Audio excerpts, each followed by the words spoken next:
help find the baby saurians? And I'm Toba. You must be the helpers that we've been waiting for. It's nice to meet you too, but we're just passing through. Oh, but Uncle Sanka said he was gonna send some of his friends over to help us. You sure he didn't mean you?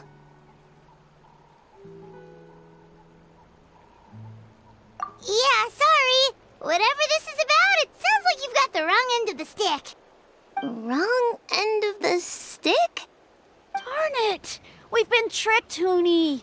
I should have known that Glasses Guy was a con artist. What are we supposed to do about the baby saurians now? Time's running out. It's okay, Hoonie. Don't worry. Why don't you tell us what happened with these baby saurians, huh? There's been a lot of unrest in the tribe lately, and my dad's saurian got injured. Her name's Nana, and she has 3 little babies. After what happened to Nana, her babies were so scared that they ran off and hid. I'm really worried about them, so I decided to go look for them. If Nana is your dad's saurian, why isn't he the one looking for them? My dad's one of the elders, so he's busy getting ready for Turnfire Night. It's a really important ceremony, more important than this, anyway. I'm not supposed to be out here either, but I snuck out without telling him. I didn't think it would take very long, but then that guy we ran into made us tell him loads of stories, and it wasted so much time. Yeah, he was so selfish. He doesn't have a heart. It's all right. Don't let him get to you. We're here now and we'll help you because we care a lot, don't we, Traveler? They should be. I already managed to find their tracks, and it seems like they're hiding on the cliff.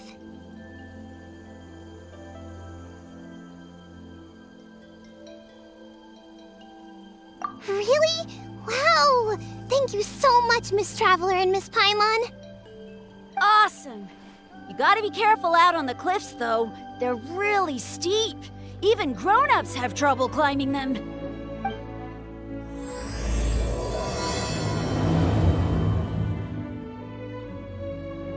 Hoonie said the baby saurians are on the cliff, so let's find a way up.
But what's that other...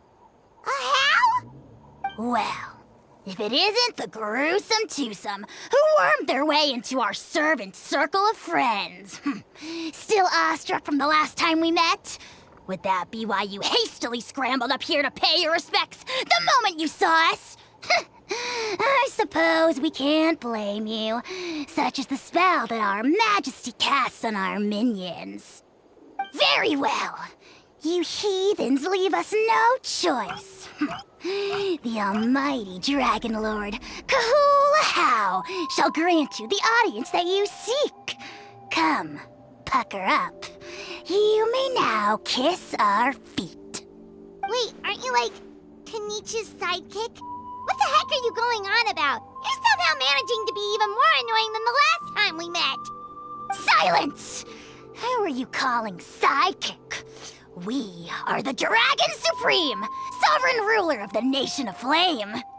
We shall have you know that last time, were it not for Kenichi's earnest pleading on your behalf, you would have received not a single word of mercy. Oh, come on. You talk big, but Kenichi clearly has you under lock and key. That's more like it. If you must know, our humble servant begged us to investigate an abyss incident near Natlan, and we chose to grant his request. Abyss incident? See this little lizard? Its mother, a medium-sized lizard, came under the influence of abyssal power. In her confusion, she attacked my servant's tribe, then assailed her own offspring. Yikes. So how is she doing now? She was but a lowly bug fighting against the power of the abyss.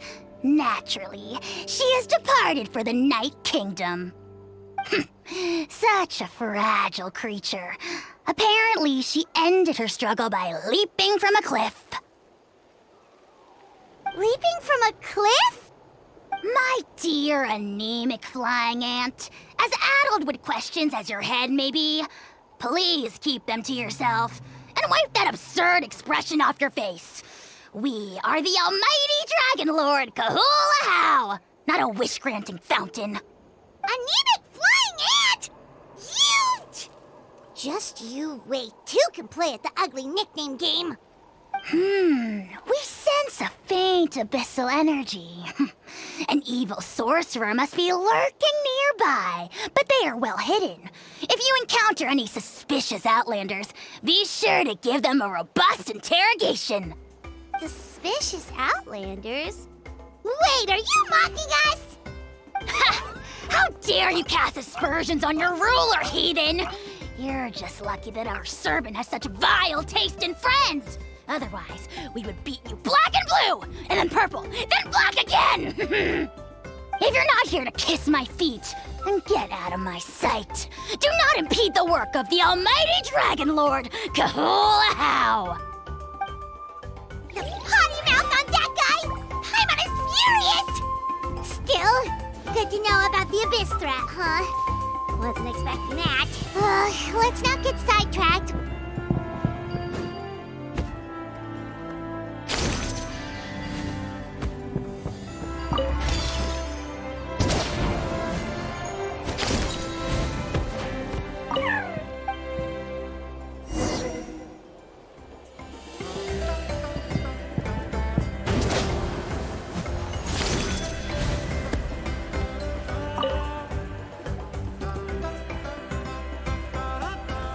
Wow, you're back already? That was so fast. I'm so glad that the babies are all right. Thank you both so much. Now we can finally go home and stop worrying about them. You're welcome. Piece of cake. You're not from Natlan, right? Because your clothes look different than ours. Hey, you must be tired after all that climbing. You should come take a rest at my house. Yeah, please come. I promise you'll get a big Scions of the Canopy welcome. We love having guests, and you're really nice people. Not like Glasses Guy. By the sound of it, Glasses Guy wasn't from Natlan either, right? Uh-huh. Well, his clothes sure weren't. You know what? Now that I think about it, there was something really fishy about him. Really? Maybe he was the suspicious outlander that Ahau mentioned.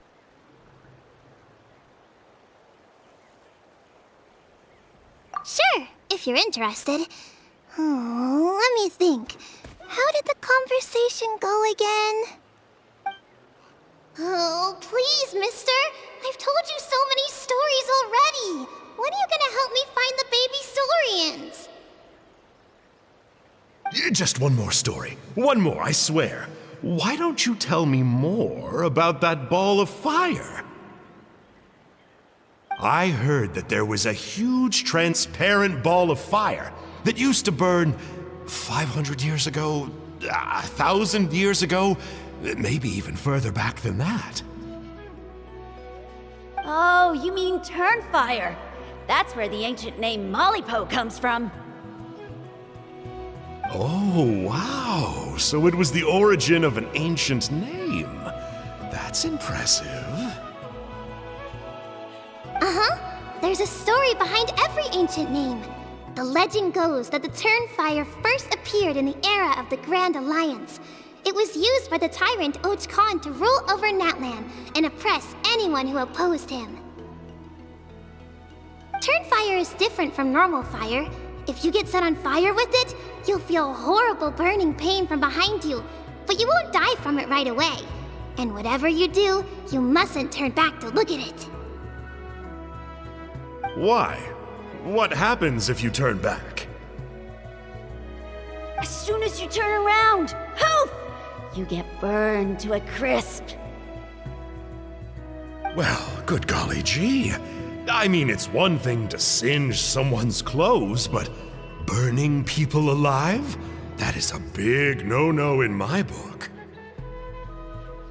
Right? How nasty is it to burn someone from behind and not even let them turn around to look? Och Khan really was an evil tyrant. Yes, shocking behavior. Now, let me guess. Eventually, a valiant hero came to save the day? That's usually how these stories go. Good guess, Uncle Glasses. Seems like you really know your stuff. The hero was called Yupanqui. He's the ancestor of our tribe. Yupanqui was friends with Och Khan the Tyrant, and also Shibalanke, the first Pyro Archon. He was working as an ordnance officer for the Grand Alliance at the time. He didn't like how Och Khan was such a cruel tyrant, so he stole the Turnfire and threw it at the Och Khan's army. The soldiers couldn't defend against it, and they all got turned to ash. And that's how our ancestors set our people free. But just as he was about to leave the city, he thought he heard Och Khan calling out to him from behind. It caught him off guard, and he turned around to look. But Och Khan wasn't there. All he saw was a city burned black, an army in ruins, and giant flames reaching up into the sky. A split second later, the flames he saw burst out from inside his eyes and swallowed him up. All it took was a single glance. As soon as he looked back, he was burned to a crisp. The question is, was this the price he paid for stealing the Turnfire, or the price of turning back? Nobody knows the answer.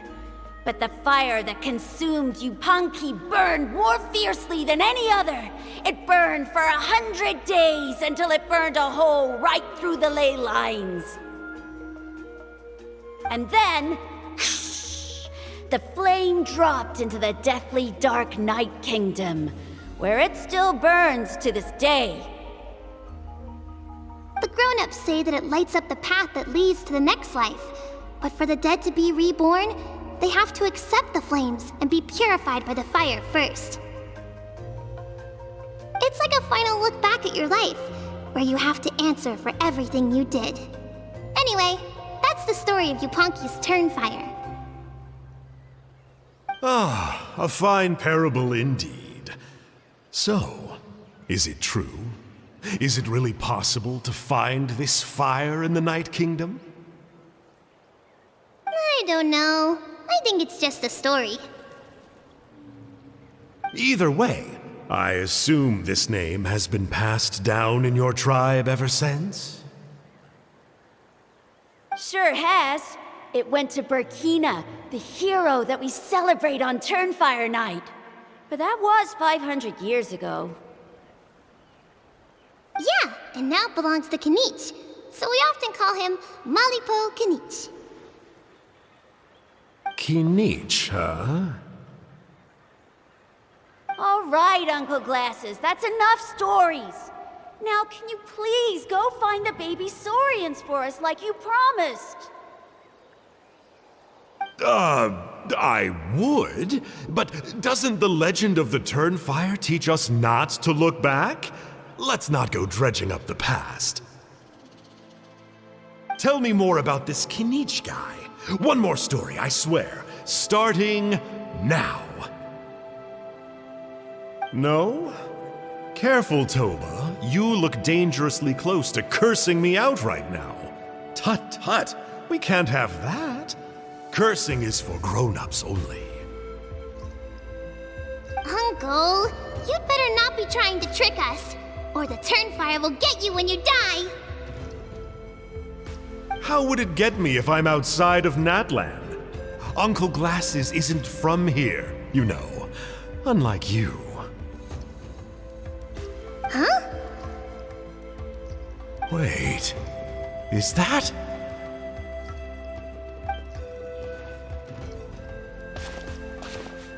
All right, kiddos. I'm a man of my word.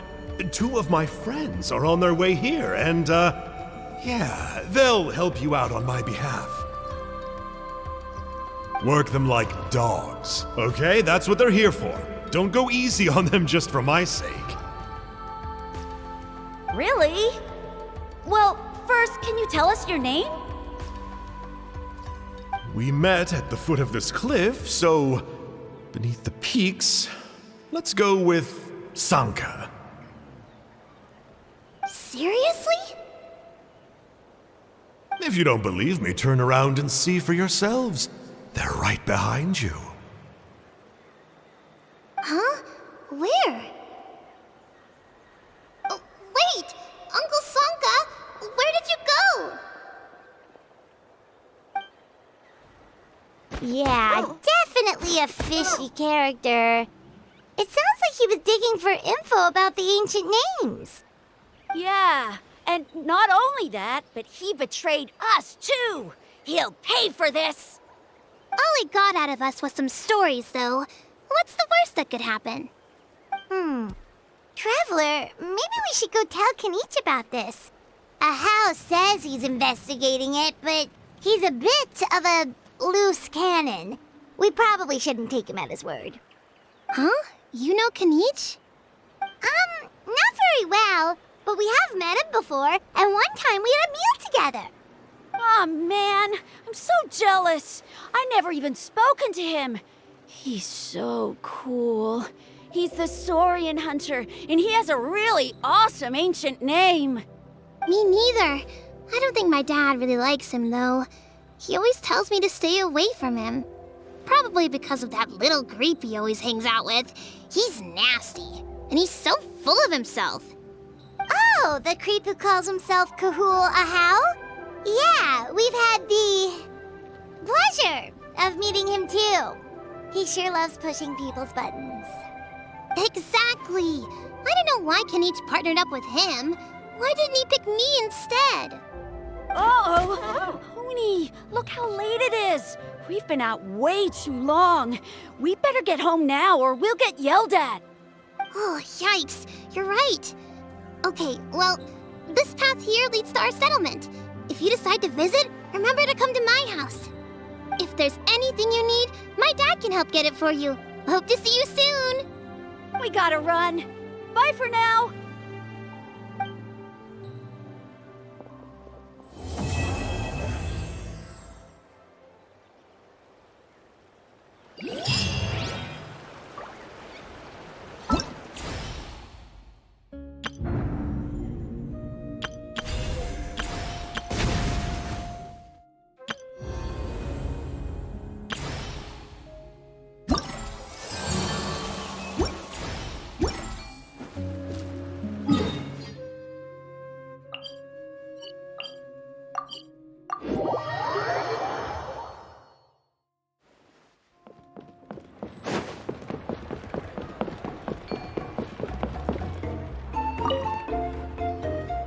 Hoonie, what were you thinking, going out by yourself?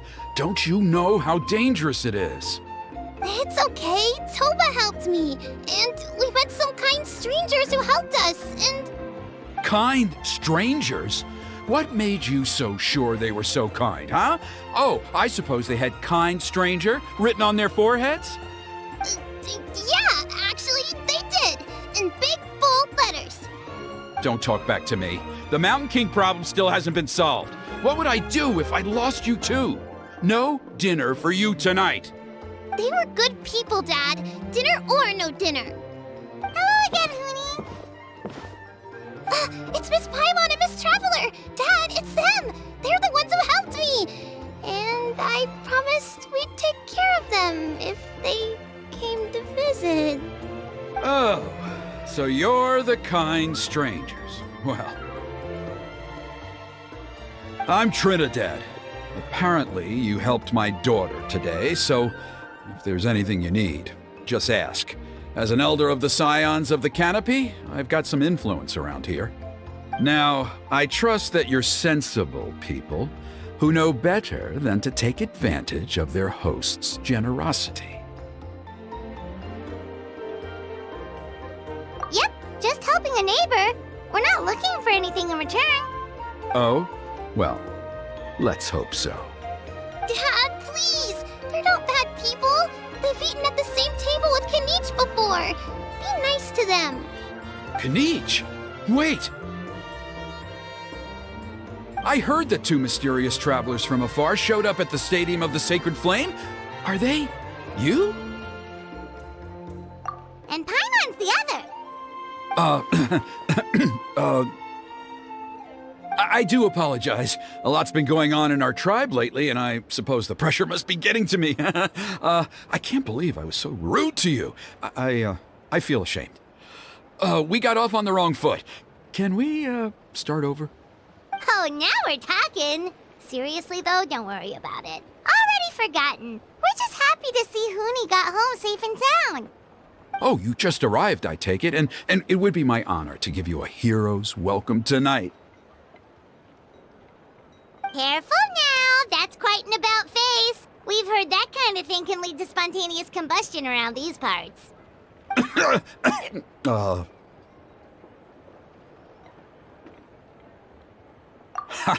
My dear traveler, you are very perceptive indeed. Go inside now, Huni. Dad's got some important business to discuss. Okay.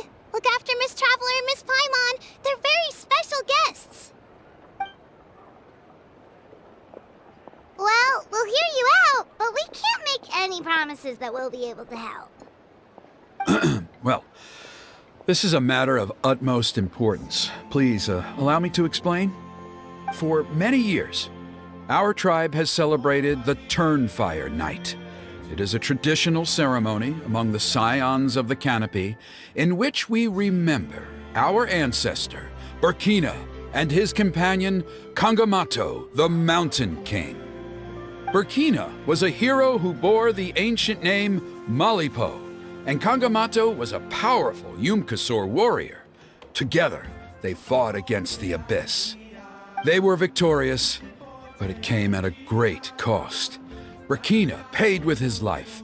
The Mountain King survived, but was contaminated by the Abyss, and he remains in hibernation to this day. Normally, Yumkasors never live longer than a century. It is possible that the Abyssal Power is responsible for his unnaturally long lifespan. Oh, that's right. The Mountain King is a living symbol of our glory, but even this glory comes at a price. The Abyssal Power inside him is highly sensitive, and when it is disturbed, he awakens and flies into a blind rage, attacking anything that moves. So, besides the ceremony, another important part of Turnfire Night each year is cleansing the Abyssal Power inside the Mountain King so that he will remain sound asleep. However, Abyss-related incidents have been on the rise in Natlan lately, as I'm sure you're both aware. As a result, it has become increasingly difficult to keep the Mountain King in hibernation. Only 5 months have passed since the last Turnfire Night, and he's already showing signs of instability. Has he woken up again? He has.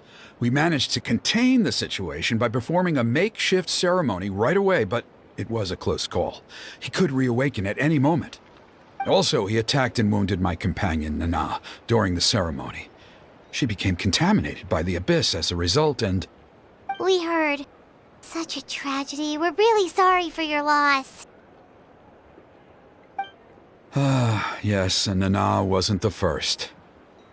Anyway, Right now, we're preparing for an exceptional Turnfire Night ceremony, and we need to find a suitable flame bearer.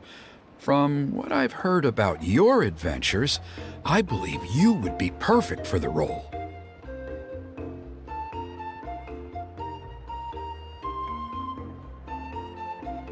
Of course. Plus, he's a bona fide hero who inherited the Malipo name. Oh, you mean Kinich? Yes, he's the one. A hero, worth his weight in gold.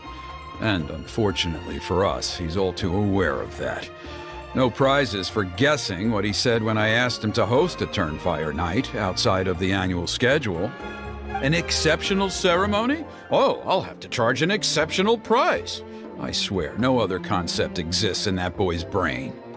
I'm not the one to usually talk about people behind their backs, but I'm convinced the Wyab got hit on the head and took a wrong turn the day it chose to give that ancient name to him. I mean, have you ever heard of a hero whose mantra is, "What's your asking price?" Oh, and don't get me started on that insufferable Ahau he hangs around with. Thinks he's God's gift to mankind. Pompous fool. Yeah, Paimon has to agree on that last part. Anyway, the fact is, the ceremony can just as easily be done without him as long as we can find someone else. And besides, you two seem like much better candidates. So, what do you think? Wonderful! I can't thank you enough. Huni was right about you. You have kindness in your hearts. Come with me to the other side of the mountain. I'll bring you up to speed on each step of the ceremony. As experienced warriors, I'm sure you'll pick it up in no time.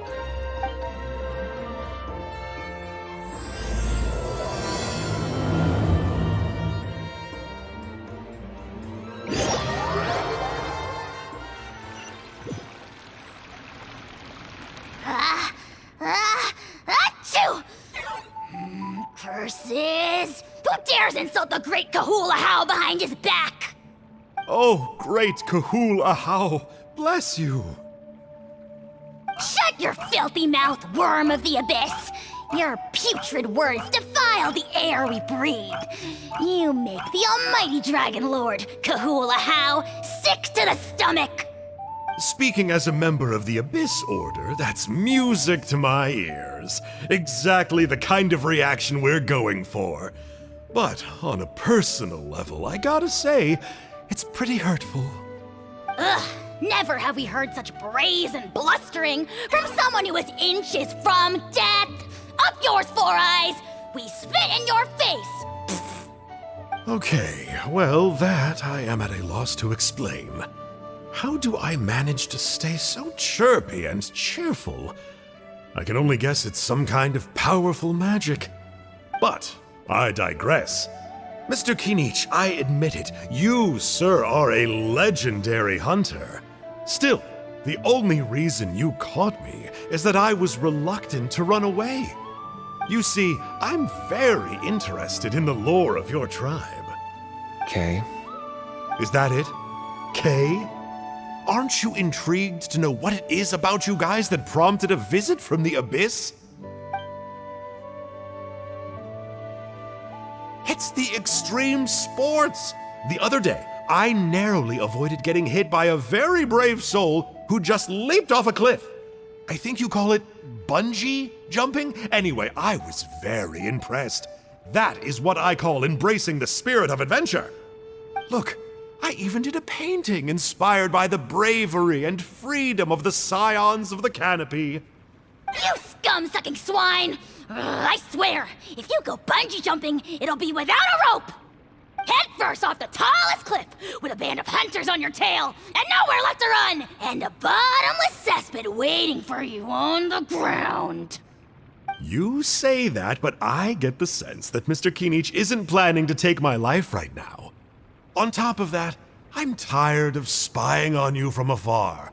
So why don't we just negotiate a comfortable operating distance that works for both of us? I've heard that the most important thing in human relationships is to respect each other's boundaries. What do you say, Mr. Kinich? Or you could tell me what it is you're really after. What? And then I'll name my price.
The abyss contamination is back.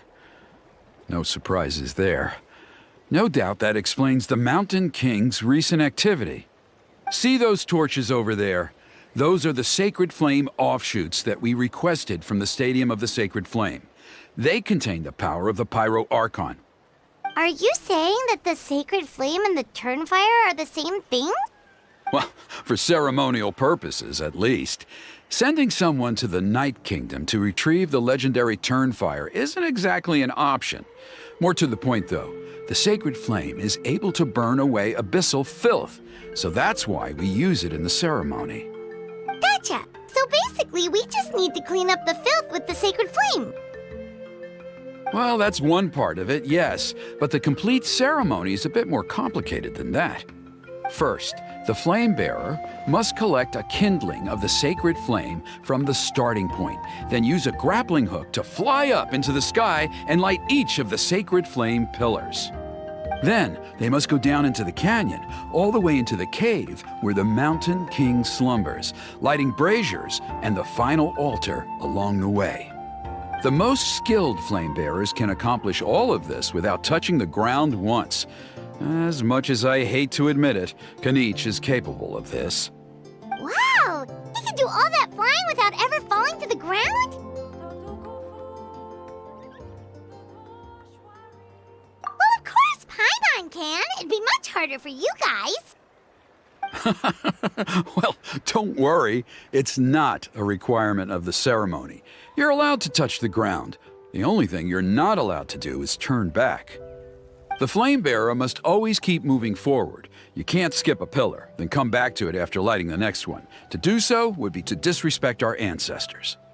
So, what actually happens if you do turn back?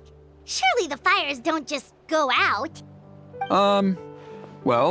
If you're not careful, you might get burned. What about today then? Does the same rule apply? Oh no, don't worry. Today is just a practice. The order doesn't matter. You just need to take the sacred flame, cleanse the filth, then go light all the braziers. Are you ready?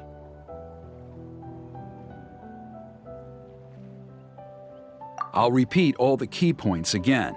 Gather the kindling, cleanse the filth, and light all the braziers. I'll wait for you at the end.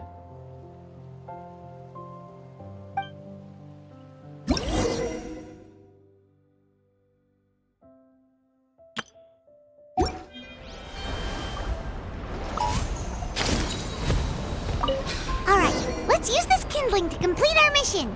There's abyssal filth over there. Let's burn it away with the sacred flame.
knew I was right about you. You have outperformed all of the other previous candidates.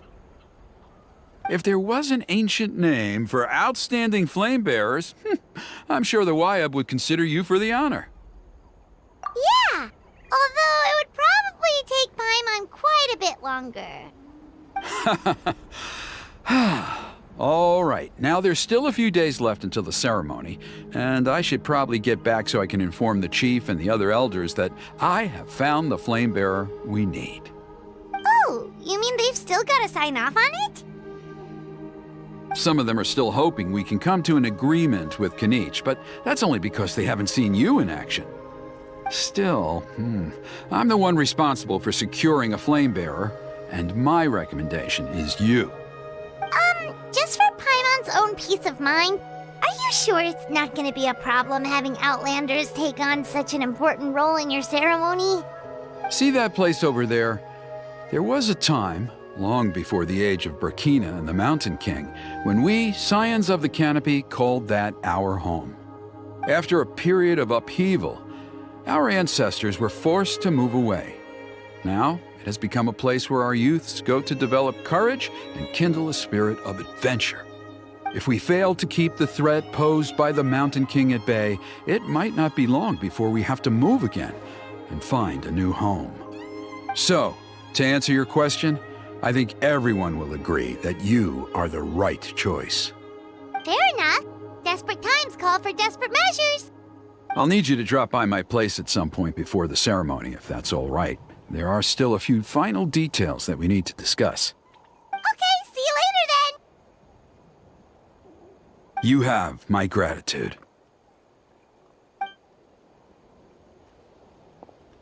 We've helped out with a lot of other local festivals before, but this one feels a little different.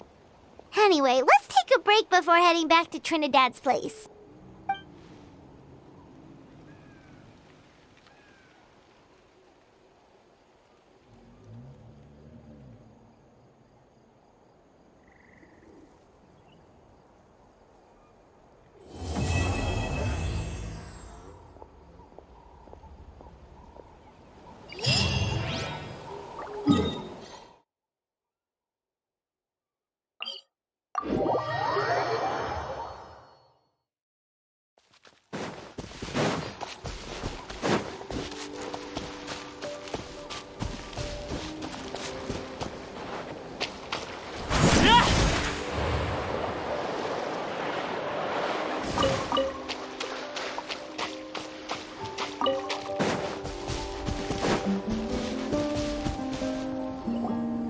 Wow, what an amazing view! And we can even see some Kaholosaurs here and there. Hey, why don't we try to get a picture with one or two of them in the wild? Well, they're so cute. They probably won't do that. Right? Huh? What's happening over there?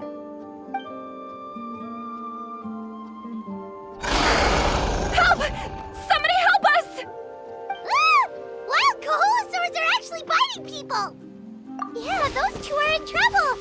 The legendary traveler and her trusty sidekick Paimon will not stand by idly!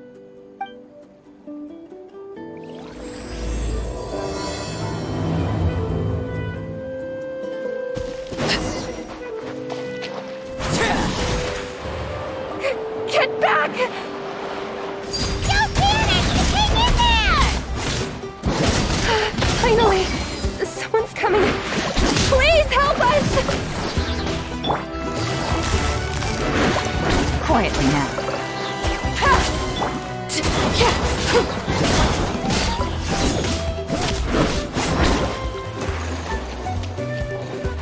Laid bare.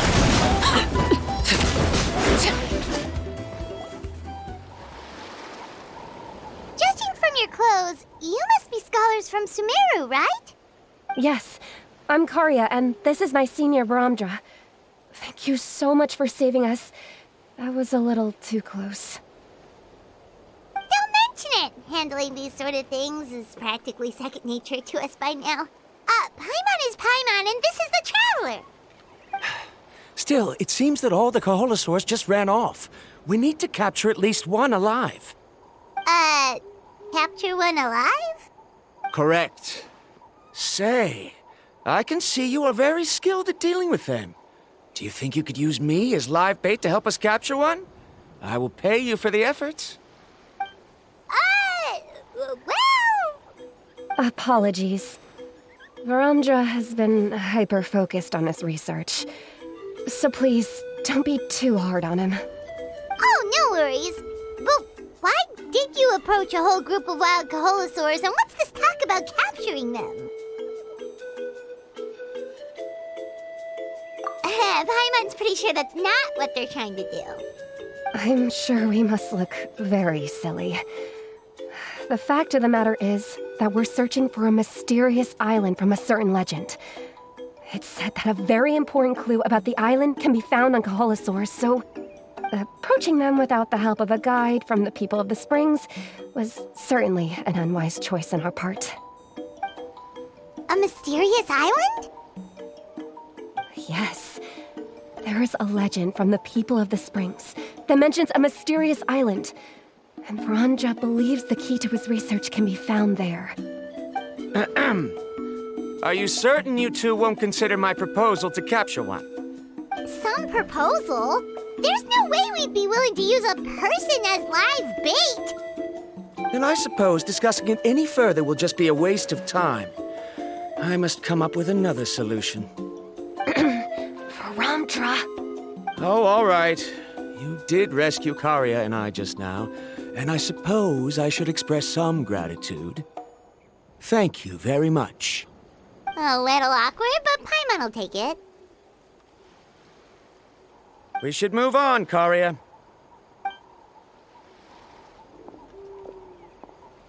Yes, thank you again. My apologies. Varamdra really doesn't have the best people skills. That's all right. Bye now.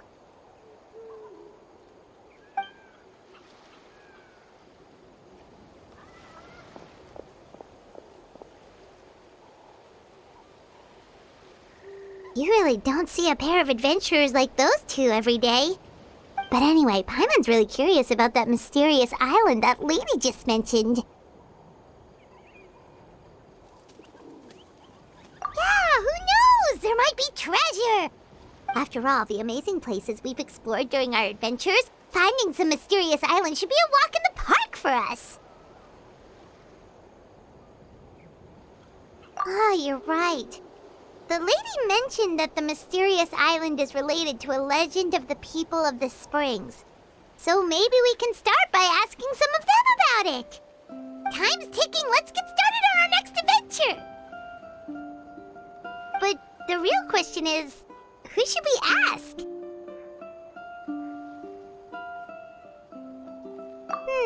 That's an idea.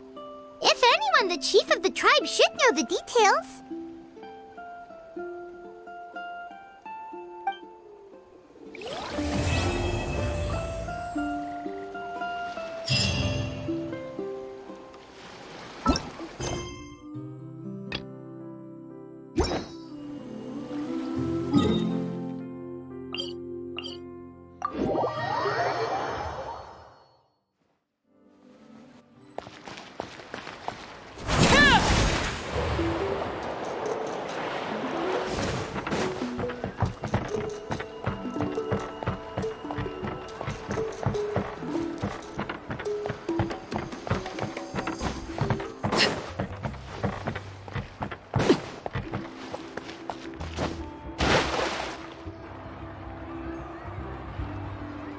Someone looking for me. Oh, why, if it isn't the traveler and her companion. So what brings you here? Do you need help with anything? We want to visit the mysterious island. The mysterious island, huh? Is there something wrong?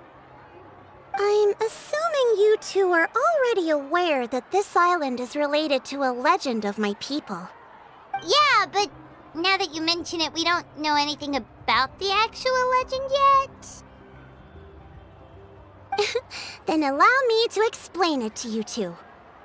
It is said that the first chief of the people of the Springs was the most outstanding guide in all of Natlan. He discovered many deserted domains and found countless treasures. But to prove himself once more, he embarked on yet another journey in search of a legendary, mysterious island. He endured many hardships along the way, but he persevered and managed to reach the destination. The island emits a golden light where countless treasures are buried. But instead of claiming the treasures for himself, he left behind a trail of clues that lead to the island. Since then, many people from later generations have undertaken the challenge of finding the island. After all, to find the island is to find riches and glory. Oh, that makes sense. So could you tell us how to get to that island?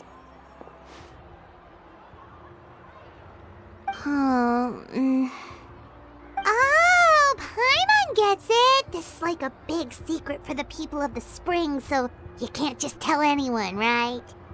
On the contrary, it's quite the opposite. The legend and the clues needed to find the island are all already known to the public. Oh! Well, then what's the problem? Well, I'm willing to answer your question in exchange for a favor. What do you think? Sure thing! Well, what do you need us to do? Then you have my thanks. Allow me to tell you some details. I'll be honest, there are some among the tribe who are of rather base character. Not long ago, I received a report that a few of them were working together to scam visitors. As the chief of the tribe, I was very ashamed to hear of this. It's really hard to believe that could happen. They are targeting tourists who wish to visit that island. According to my sources, they would trick tourists into believing they are trustworthy guides before luring the tourists into spending a fortune for the sake of reaching the island. They run a pretty sophisticated operation. They would always claim the scammed money as some kind of legal travel expenditure, so it's hard to use that to directly convict them. So, I was hoping to find someone who could approach them and pretend to get scammed. Doing so would allow us to gather the evidence required to bring them to justice. The problem is, they would certainly recognize anyone associated with me, which is why I haven't been able to carry out the plan yet. Oh, Paimon understands now! We're the perfect bait because we're both tourists. Exactly! And as far as I know, you two are no pushovers. No matter what nefarious schemes they may come up with, you'll be perfectly capable of protecting yourselves, right? You betcha! If it's just a few scammers we're talking about, she'll take them all down! Wonderful! Then here, please take this.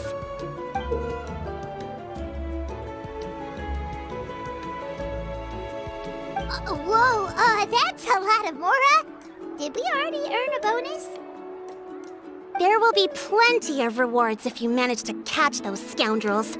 This Mora, however, is for other purposes. I'm sure some spending will be required on your part before they lower their guard. I certainly wouldn't expect you to pay out of your own pockets. So please use the Mora as needed, and collect as much evidence as possible. No wonder you're the chief. Seems like you've already thought of everything. Okay, we'll take it from here. I've marked the location of the scammers on your map. I'll leave the rest to you two.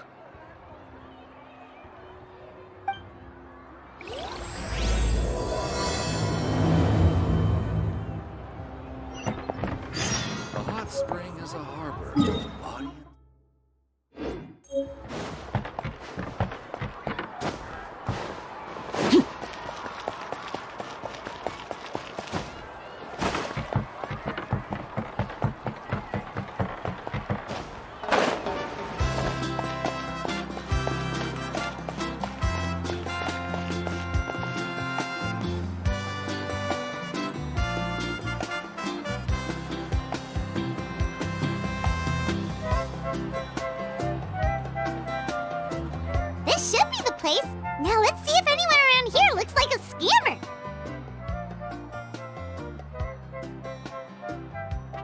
Oh, right. We should pretend we are innocent tourists with no idea about what's going on. But how should we lure those scammers out? Good idea. Speaking of which, Paimon's dying to know what kind of treasures could be buried on the mysterious island. Wonder if anyone's ever really seen them before.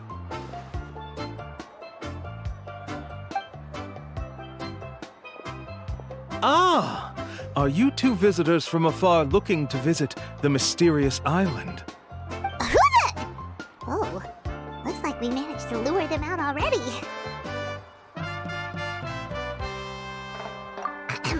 Oh, pardon. Is something the matter? I just happened to overhear you two talking about the mysterious island. I assume you two must be tourists, brought here by the legend and looking for the island. Am I right? Hello, Paimon is Paimon, and this is the Traveler. That's right. We were just getting ready to look for that island from the legend. In that case, as a qualified guide, I certainly cannot allow you to embark on such a dangerous journey. Uh-huh. As the legend says, if you can manage to reach the mysterious island, riches and glory will be yours for the taking. Be that as it may, the journey to the island is full of untold perils and dangers. It would be nigh impossible for any average person to reach the island. But you are in luck. Allow me to tell you the purpose of our services. It just so happens that our mission as guides is to help visitors avoid danger, find shortcuts, and successfully reach their destination.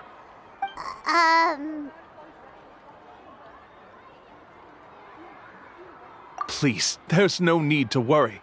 This was just one point I had to make perfectly clear.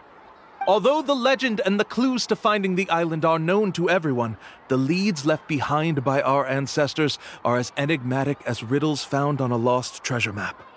Only guides bestowed with the legacy of our ancestors can correctly decipher the clues. Tourists who rashly embark on their own often wind up lost and encounter unnecessary dangers. Huh. He actually sounds pretty convincing. But it seems like fate has brought us together. So, what say you to having me as your guide? So how much will you charge us? Not to worry.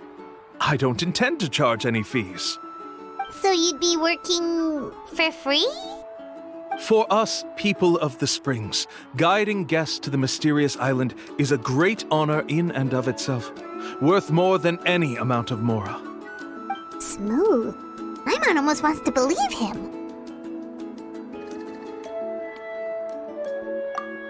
All right, thank you. Then please, guide us onward. Of course. Please, follow me.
Are you two here to take pictures with the Koholosaurs?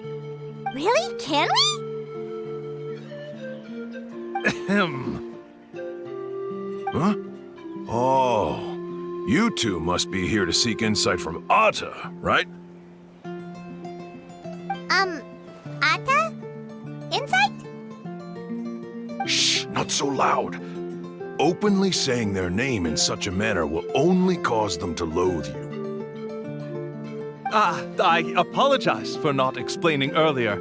As you can see, Atta is the elder Koholosaur. My senior here is responsible to serve. Atta is highly respected among the tribe and is far more knowledgeable than other Kaholosaurs. They say that Atta has actually visited the mysterious island before. Therefore, we must rely on Atta's insight to know how to get there. Really? But how do we do that? Can a Kaholosaurus elder talk?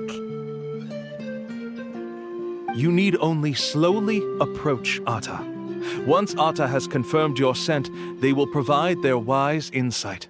In the language of the Kaholosaurs, of course. But no need to worry. The ability to interpret this language is one of the basic skills required of a guide from the people of the Springs. I can understand Atta's instructions and will lead you on the journey ahead. Alright, then let's give it a try. That'll be 10,000 mora per person. In order for Atta to give us insight, they must recall their past, which can be extremely taxing for a Kaholosaur. Costs to maintain their health can be quite high, you know. I'm sorry. Such expenses may arise in the process of finding our way, but as long as we reach the mysterious island, these costs will be quite trivial in the end. There you have it. Paimon knew there was no such thing as a free lunch.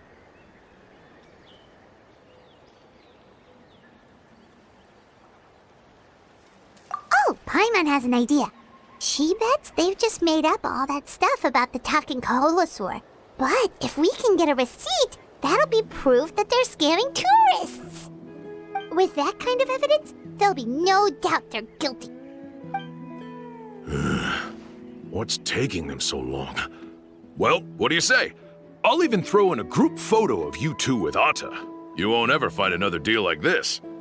Oh, that's an unexpected bonus. Quick, let's pay the man.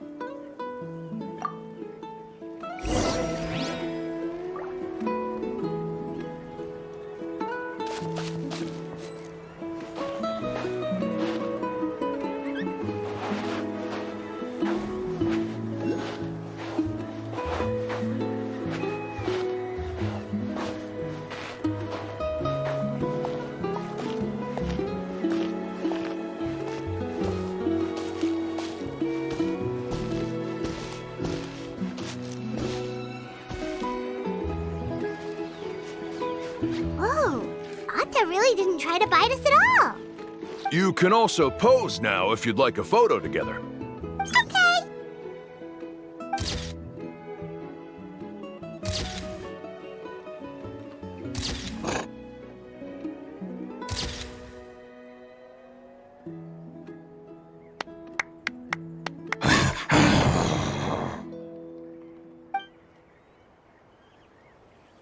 Oh, Atta is already speaking? Let me listen to what they have to say.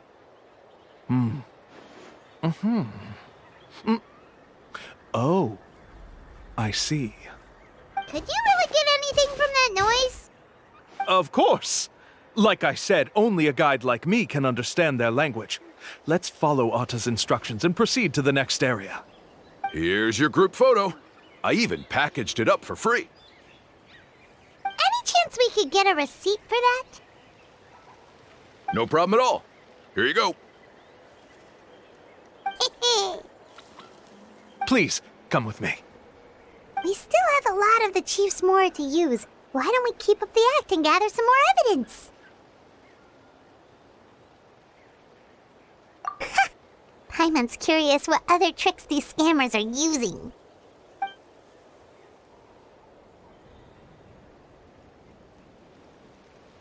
These guys are going way too far. He keeps coming up with some far-fetched reasons to make us pay for everything. With all the evidence we have now, we could bring him straight to the chief and he'd definitely be convicted. But after handing over all that Mora, Paimon kinda wants to see if he'll actually take us to the island or not. Sorry to keep you waiting. After all the clues we've gathered, I've managed to find a shortcut to the island. Oh, alright, then let's get going!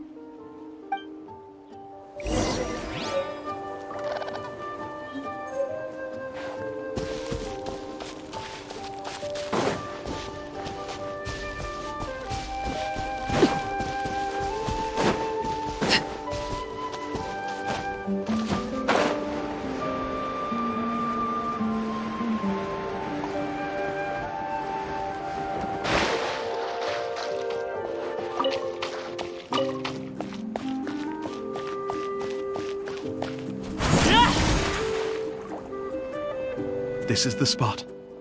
The trails of sunlight will guide the way. Once you cross the rushing water, the light of the setting sun shall reveal everything. Atta's insights have already pointed us to the destination. It's just on the opposite bank. You mean we're almost there? Huh. But there wasn't even anything exciting about this journey. As I said before, this is a shortcut. If I took you on some arduous path after all the mora you spent, that wouldn't make me look like a good guide, don't you think? Anyway, there's no time to lose. We need to get there before sunset.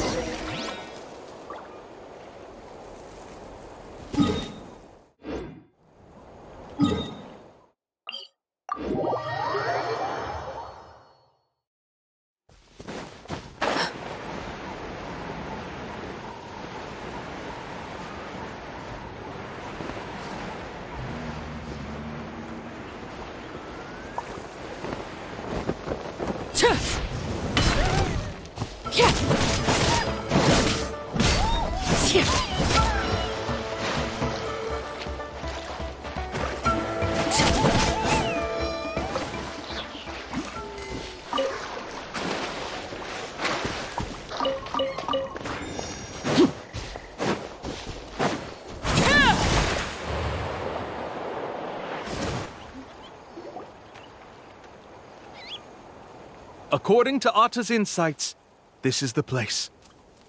We're here. You mean the mysterious island? Yes, I've led you to the island just as I promised, which means it's time for me to say goodbye. Hold on! Are you serious? This is supposed to be the island? Then what about the treasure? And look at these wooden signs and artificial lights! Even we can tell it's fake! All that stuff about treasure is just part of the legend. I didn't make any promises about what you'd find. And who says a mysterious island can't look like this? Huh. Since you seem to have dropped the act, then there's no need for us to continue either. We were commissioned by the chief of the people of the Springs to gather evidence of your scamming activities. With these receipts, your scamming days are over. You sure? Then what's written on those receipts? Huh. Let's see. Huh? Wait, all the writing has disappeared. I took you all this way just to buy enough time for the handwriting to disappear. Even if you were to go back to the people you paid, you'd only find that they were using fake names, making them impossible to track down. You want to report me for scamming tourists? Then be my guest. I'll just say that I'm being falsely accused. With that settled, I'll be going now. Now he's trying to get away! Let's go after him!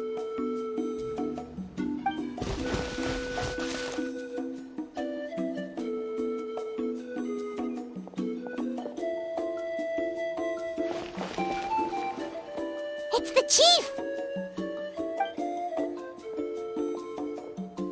What's the chief doing here? I had dispatched others to secretly trail you. Thanks to you, we can finally convict him of scamming people. Convict me? How? They don't have any evidence against me. Even as the chief, you can't just level accusations without any evidence, right? Sorry to say it, but he got us. We lost all the evidence we had. Not to worry. Let's search him first.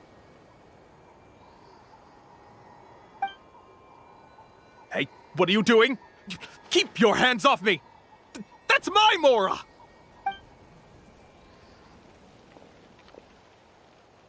Yes, I see the mark.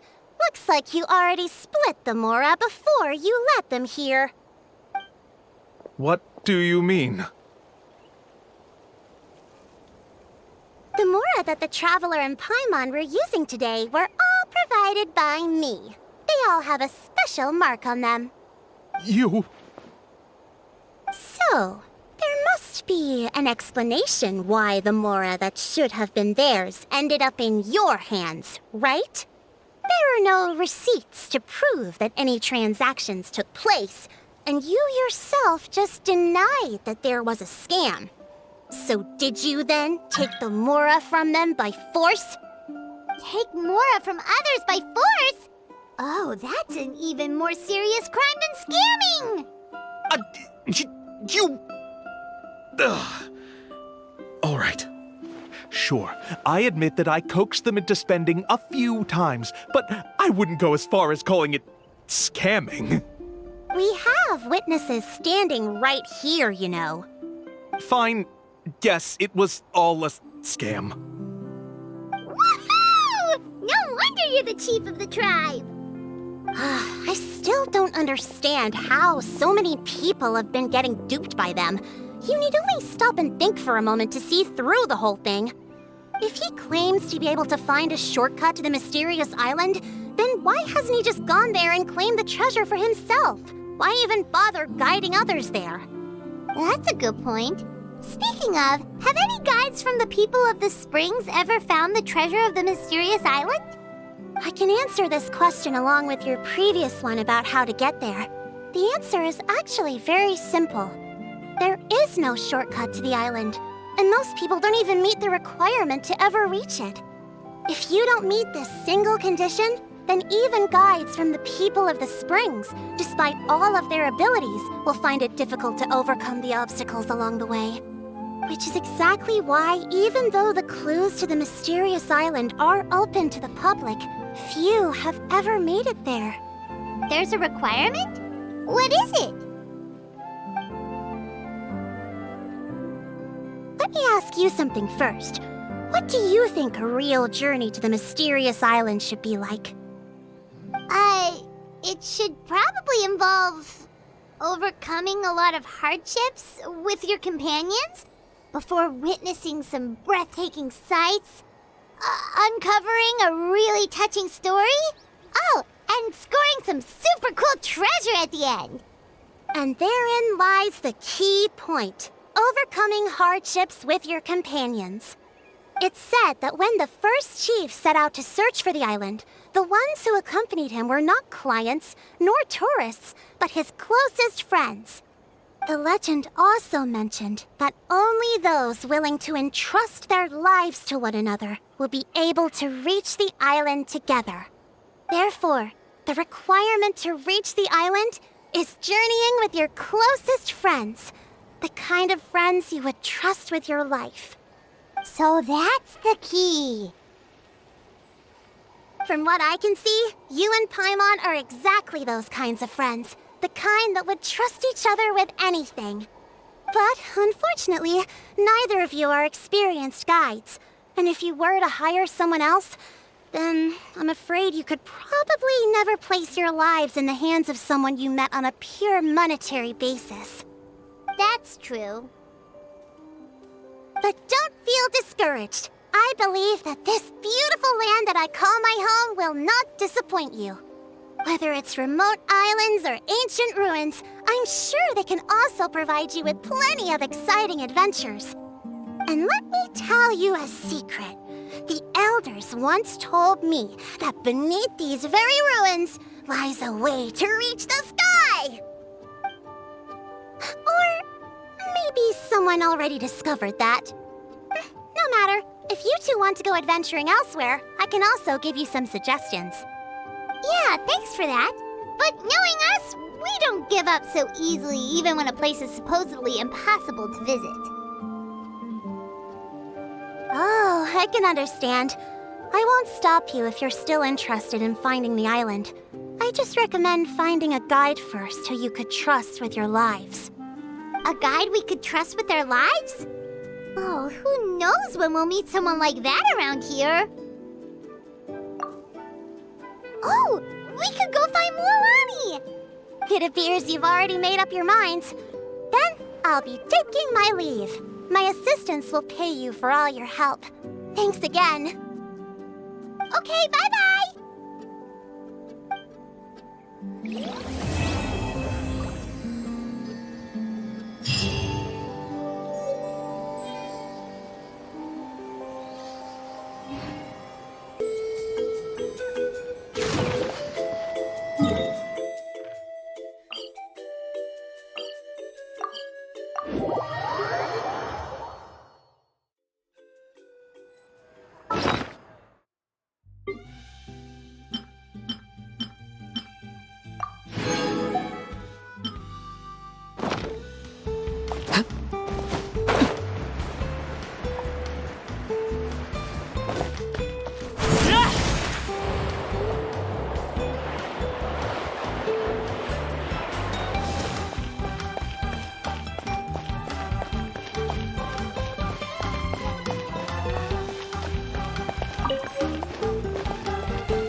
sorry, we don't carry any black swimming floaters here. But why? Black floaters look really cool. May I ask whether you've had some bad luck lately? Well, yeah, sorta. The last pair of black floaters I bought ended up getting bitten by Coholosaur. I nearly drowned. Which is why I want to buy some new ones. I knew it. I specifically asked an expert from the Masters of the Nightwind about this once. Black floaters bring bad luck. Really? Also, have you by any chance become a mosquito magnet? Or found yourself overheating? Maybe even suffering a little heat stroke? Yeah, that's exactly how I've been feeling. It's all starting to make sense now.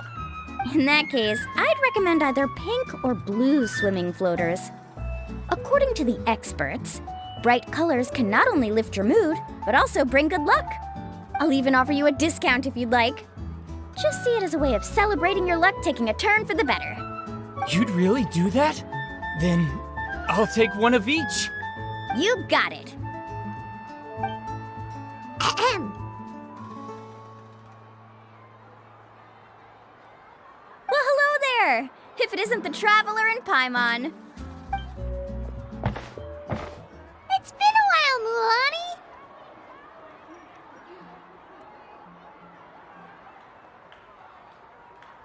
Was all that stuff you were saying just now really true? Do pink and blue floaters really bring good luck? Of course. I know a friend who nearly drowned once, but because she was wearing blue floaters, a group of Coholosaurs came to the rescue and brought her back to shore. Whoa, for real? But let's get back to why you're here. Are you looking to buy some water sports products? Come on, don't be strangers now. I can give you whatever you need. You are guests here, after all. It's only natural for me to give some gifts to you. No, we actually came here to ask you to be our guide. Well, you've come to the right person. So, where do you want to go? We want to visit the mysterious island from the legend. A trip to the mysterious island? Oh. Do you have any concerns, Mulan? I assume you're already aware of how difficult the trip will be, right? Yep, your chief has already made that pretty clear. But with our adventuring experience and with you as our guide, we'll definitely be able to reach the mysterious island. Then I'll have to explain some things to you first. I learned all my skills as a guide from Uncle New, and he's the best guide in the whole tribe. But apparently, even he has never successfully reached the island. With a good guide to lead the way, a journey should usually be fun and pleasant. However, going to the mysterious island is different, and I don't know if I can guarantee that. But since it's you two asking, I definitely won't refuse.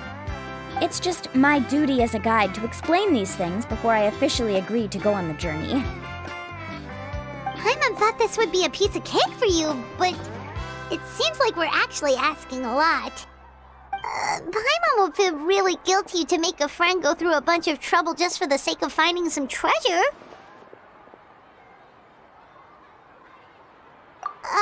Mualani? Whoa, what's the hurry?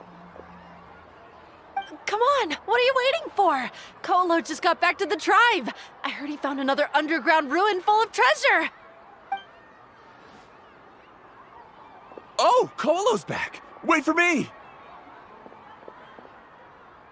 Who's Kolo?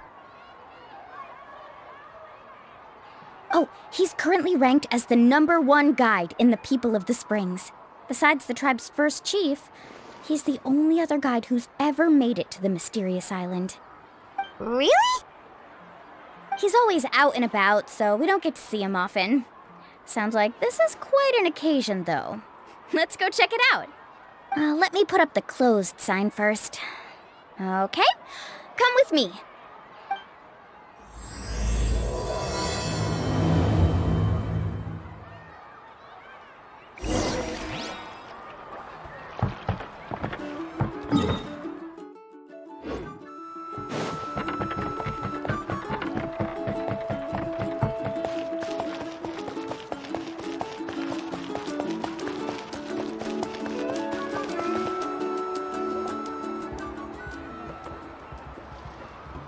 The crystals you asked for can only be found in caverns deeper than 500 meters underground.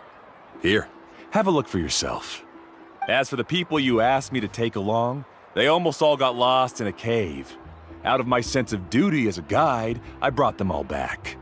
Next time, just save the trouble and let me go alone. Indeed. Well done. No wonder he's the best. I wouldn't dare to go more than 200 meters down into a cavern like that.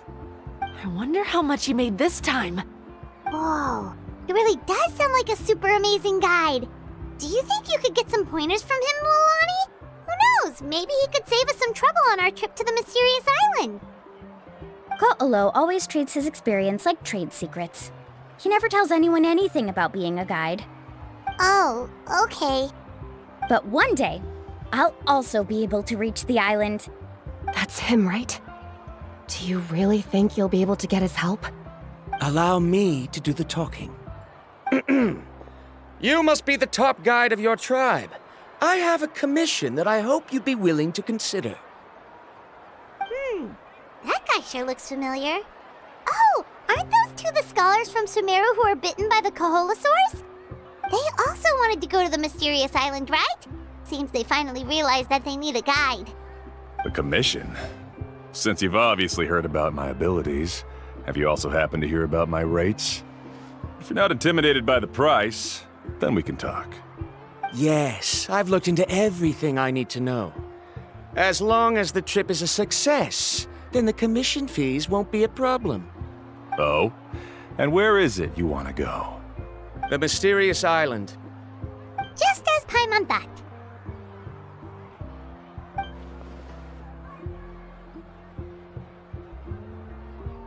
But first, please don't misunderstand. I'm no tourist. I wish to visit the real place. You hear that?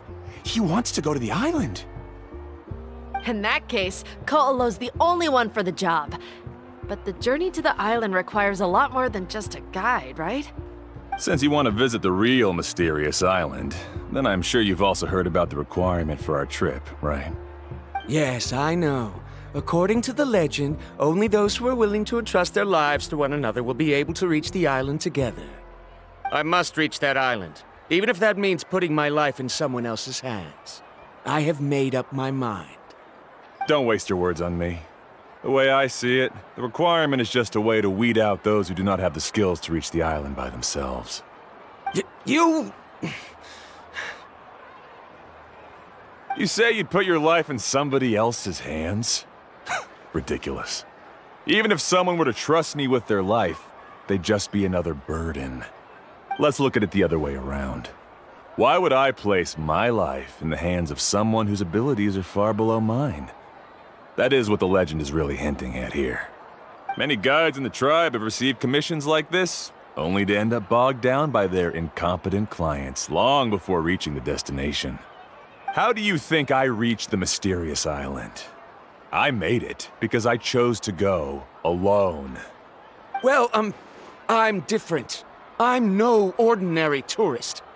That doesn't make much of a difference to me. You'll give up halfway at best, which is a waste of my time. And a waste of your commission fees. I can tell you're just looking to explore something new. If that's the case, then you can find another guide in the tribe. For example... new student, over there. What's up with that guy's attitude? Paimon takes back everything nice she said about him. I have things to do now. Goodbye. Hold on, Ko'olo. What's wrong? I'm only introducing a potential client to you because I know you're a teacher. In fact, I'd say it's quite the opportunity. Never mind that for now. I don't agree with your views on the island. Uncle New taught me that. I know. You're just the same as him. You both obviously hope to prove yourselves, but still think that you have to follow the legend to the letter, waiting for a cumbersome client to find you before even trying to set off. Mulani? The rare ores I brought back are proof that I've been to the island.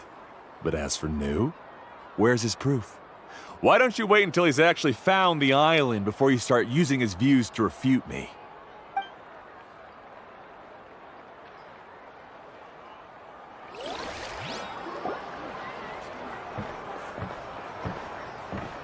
I'm really sorry. I just wanted to take you to see what the excitement was all about. I wasn't planning on getting into an argument with him again. That Koolo seemed to harbor some kind of grudge against you, Mualani. Or maybe your teacher. I know. Quite an impressive achievement for my teacher, huh? Even the best guide in the tribe can't stop talking about him. Oh, Paimon thought you'd be more upset. Of course not. Uncle Nu has also argued with Koolo before. I've already heard the same words several times now. But it's hard to prove anything to him unless you've actually been to the island.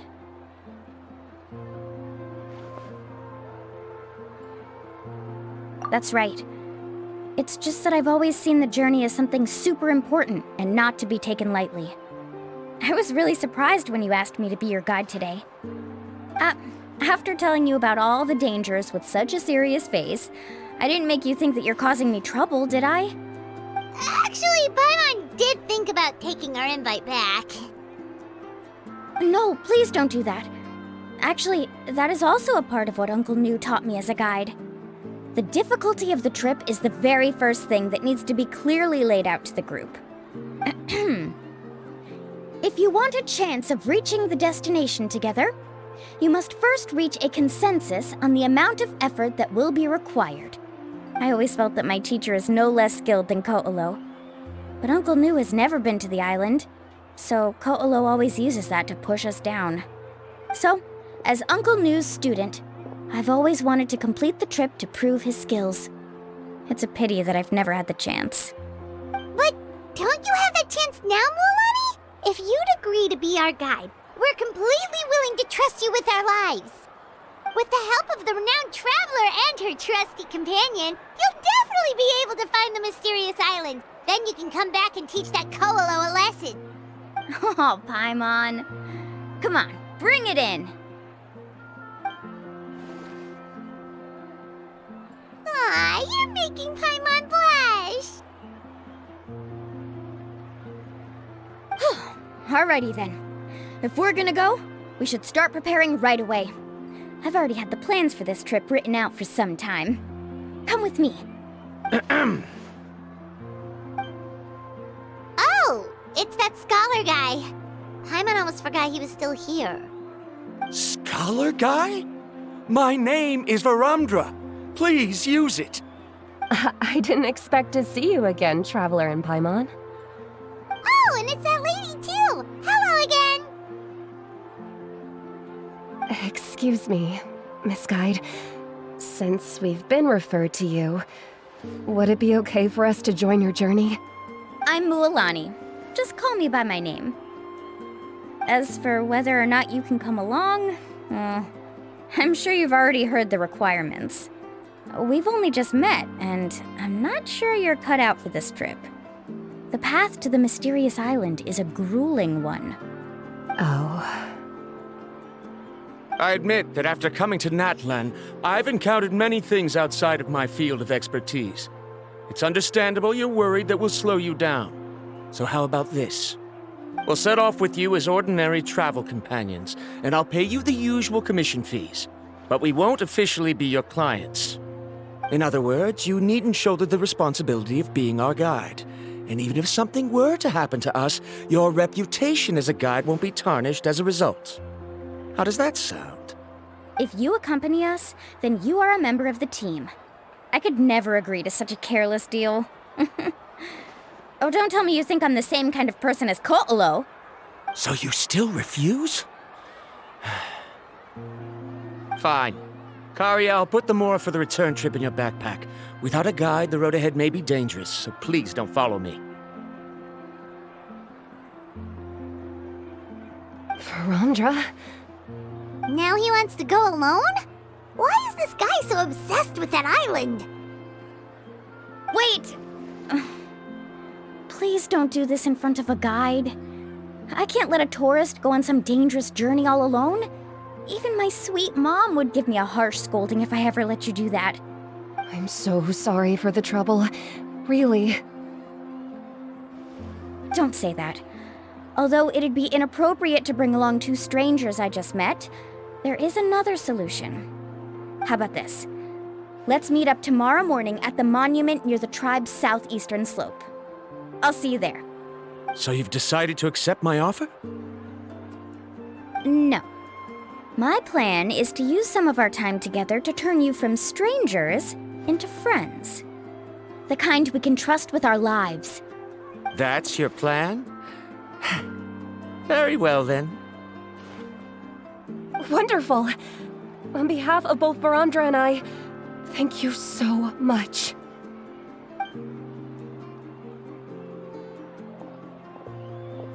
Pretty sure only Mualani could come up with a plan like that.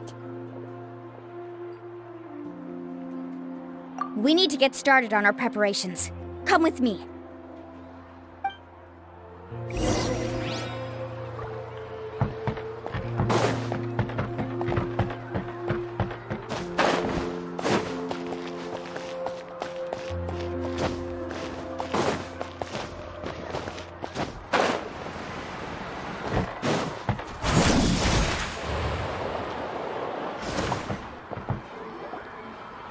Laffa, I've got some business for you.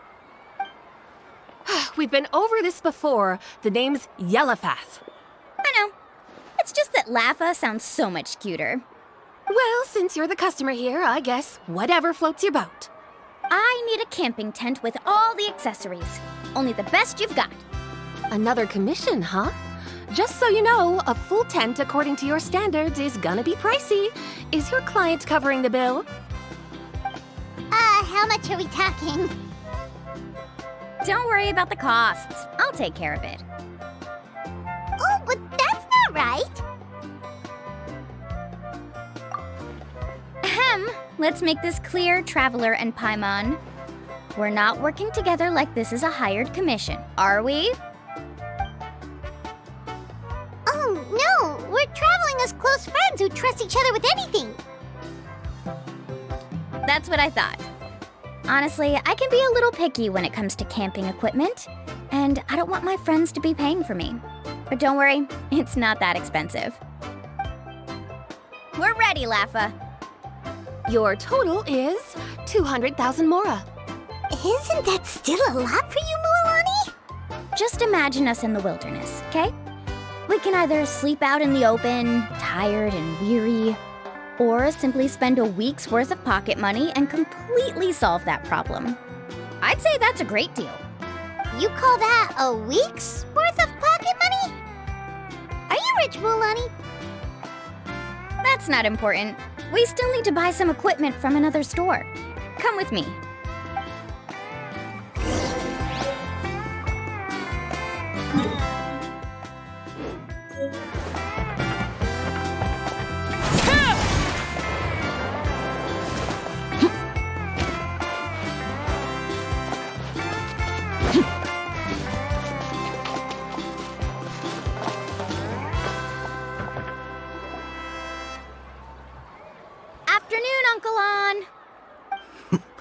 You call me uncle, but I'm old enough to be your grandfather, you know. Because you're still young, Uncle An. Hey, can you help me find something kinda rare? I can negotiate the price. What do you say? All right. What are you looking for? A record player. Specifically, the kind that's convenient to take camping. Ah, that model is pretty rare indeed. I thought it'd be nice to keep it as a prized collectible in the shop. Uncle An. Just don't break it, okay? I'll even buy it back from you when you're done with it. Thanks, Uncle An. A record player? Does that mean we need to buy some records too? Yep, and that's our next stop.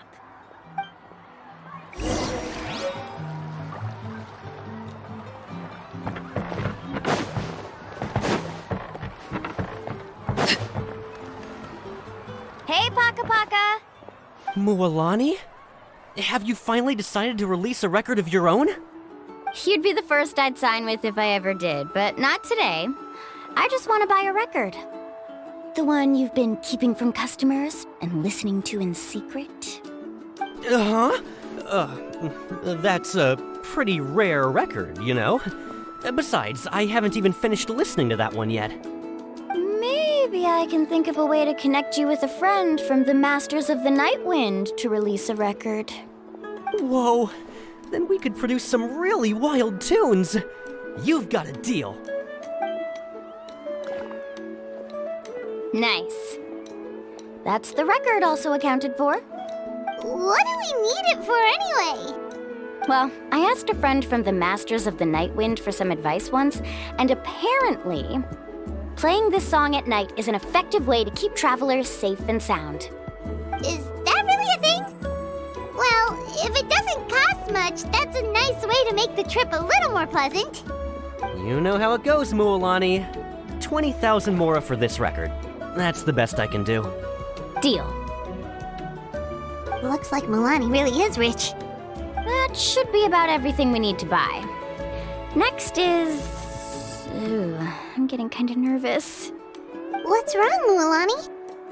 Next, I need to find my teacher and get the map to the island. Besides the legend left by the first chief, there's also a map. Well, not just a regular map, it's more like a treasure map. It's full of strange symbols, almost like it's a part of a big puzzle. Guides must draw from their experience to decipher the map's meaning and understand the route. The chief made several copies of the map and distributed them to the first members of the tribe. The copies were to be passed down to future generations, so usually a teacher will pass their copy to their student. Which brings us to today. The day I officially asked Uncle Nu for his copy of the map. Whoa. Hearing that is also making Paimon feel a little nervous. Sounds like it must be a pretty serious moment. Yes, but the thought of having you two by my side somehow makes me feel a lot better. We won't let Uncle Nu down, right? That's right! Let's go and find him together!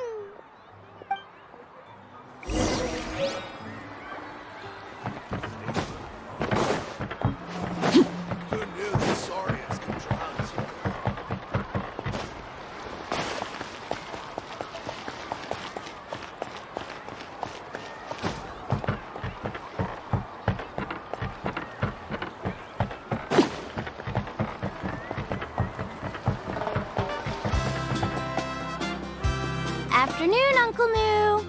I have a big surprise for you. A surprise? Then you must be here to finally pick up the map. You saw right through me, as always. Did you forget that you had mentioned these two to me before? The ones who went to the Night Kingdom with you. In some sense, you could say that you've already trusted each other with your lives. It's just that my feelings are a little complicated now. Huh? Do you think that I'm still not ready yet, Uncle Nu? No, I believe you are the best guide in your generation. It's just that I'm not ready yet. After all, the journey to the mysterious island is no easy feat for any guide of the people of the Springs. I'm still a little worried. Don't worry. With our help, Mualani will definitely be able to find the mysterious island. Yeah. This time I'll definitely be able to prove that Ko'olo is no better than Uncle Nu. Don't misunderstand. Since you've made up your minds, I won't try to stop you. It's just... Please listen to your teacher's words once more, Mualani. Our mission as guides has never been to prove anything. There is only one thing we must do. Guide tourists safely to their destination. I understand, Uncle Nu. In that case, you may have the map. Also, take this with you.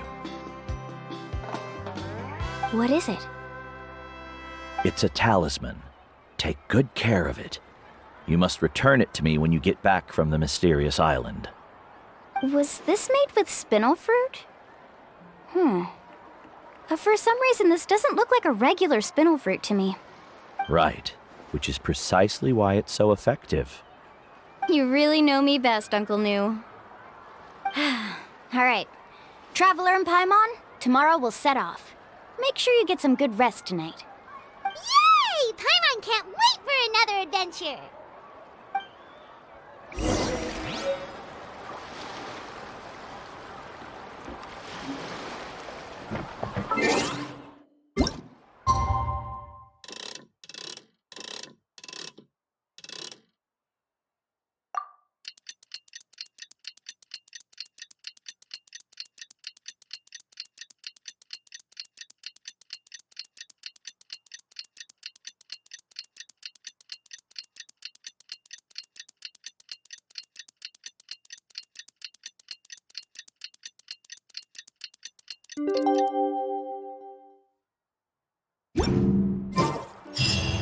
It's about time to meet up now. Let's head to the spot Mualani mentioned.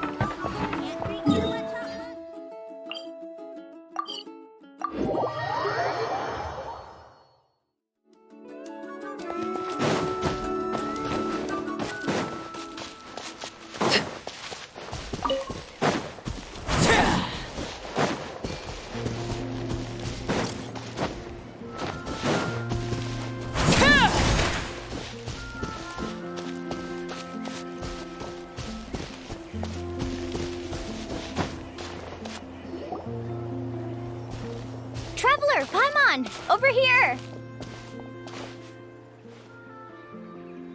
You're here, Mualani!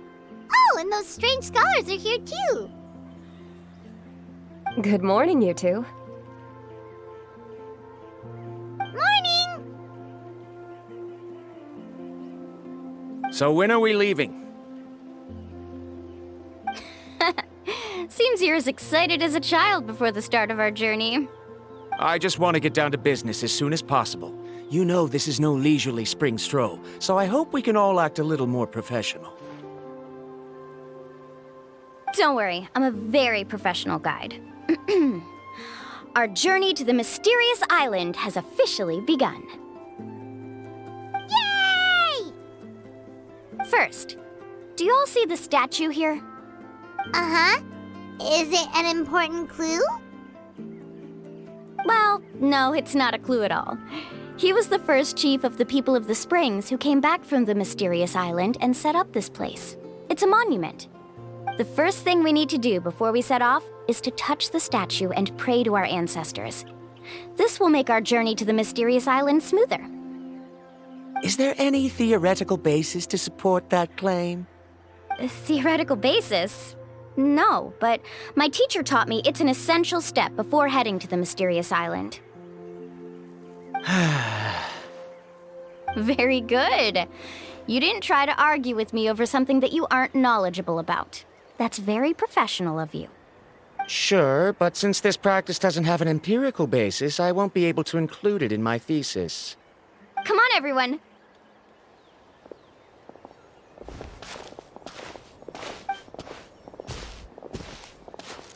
Greetings to my ancestors.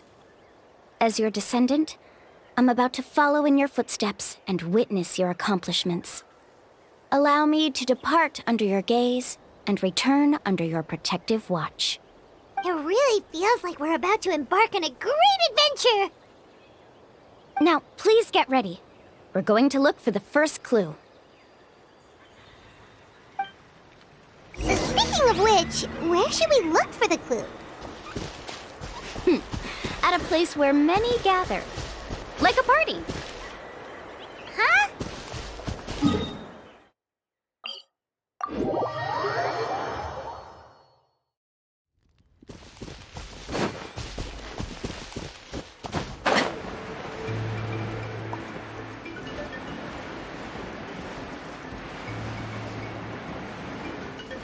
Let's try not to disrupt them.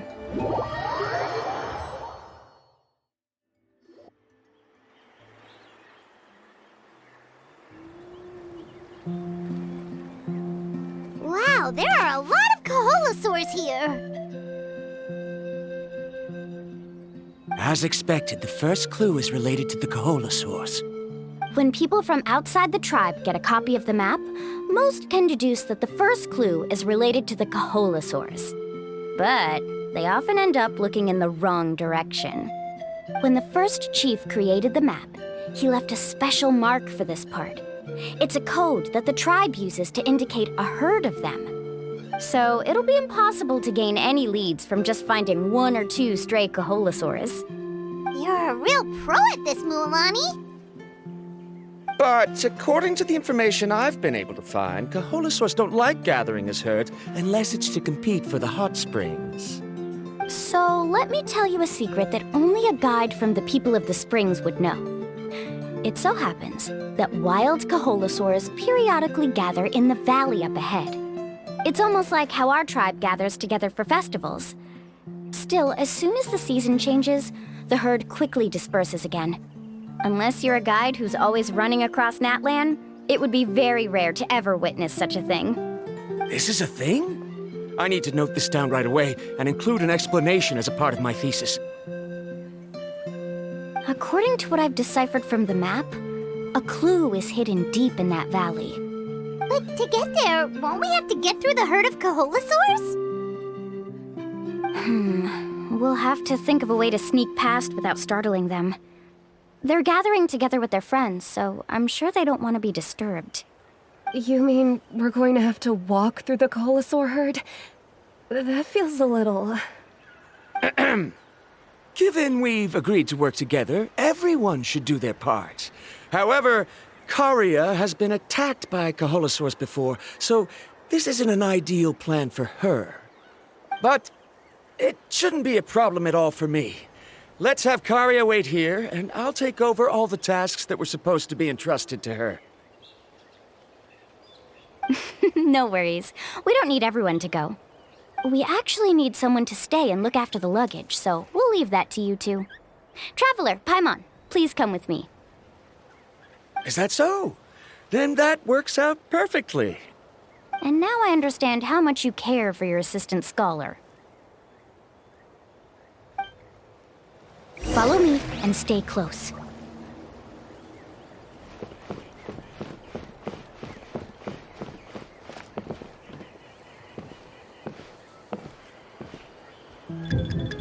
Oh no, we've been spotted. Let's back off and try again. These Kaholasaurs sure seem on guard. We'll never get through. Kevin, you've already used the information provided by the map to deduce that the clue is in that valley. Why don't you simply chase them away? You're pretty strong, aren't you? First of all, the elders of the tribe have always warned us to never hurt the Kaholasaurs. Doing so will almost certainly bring bad luck. And secondly, you can't just show up and intrude on others' gatherings, much less make them leave. That's just terrible. But on what basis? Okay, so can we figure out another way to enter the valley? There must be a way to enter the valley without startling them. It'd take a while for me to come up with a solution on my own, so I'd like to ask everyone to help come up with some ideas. Let Paimon think. Oh, is there a detour or another way around? According to the map, the clue is right in the middle of the Kaholasaur herd. Even if we try to approach from the other side, we'll just run into the same problem. This is tricky. Karia, I've noticed that you only talk when you're trying to help smooth things over between Varamdra and the others. I'm sure you must have some ideas of your own, so why don't you share them with us? Me? All right. When Varamdra decided to look for leads on the Kaholasaurs, I wanted to help, and so I also looked up some information about the creatures.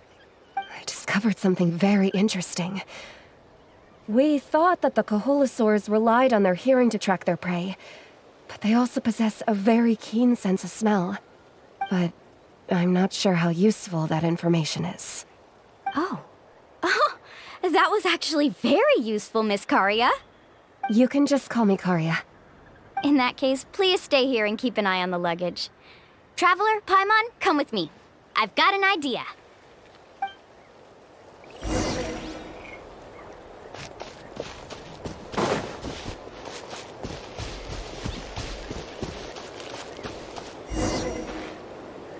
Found it!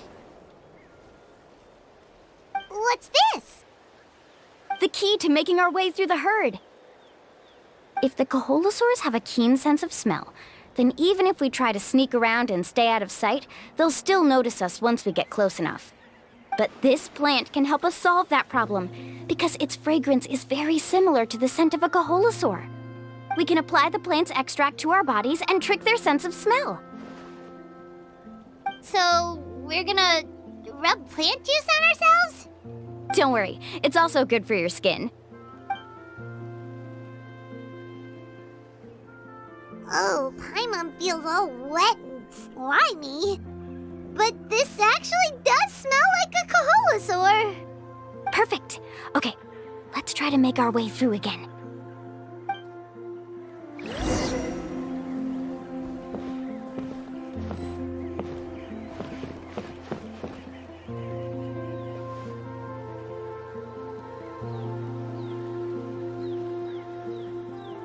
Be sure to stay out of sight. Follow me and stay close.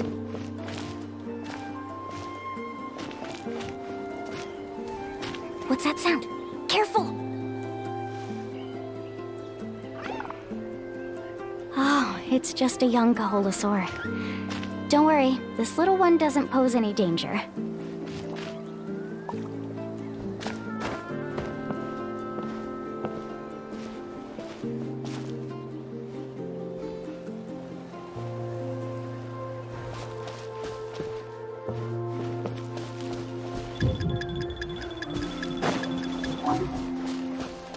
How could there be so many here? We can't get through! Oh, I have an idea. Follow me and stay close.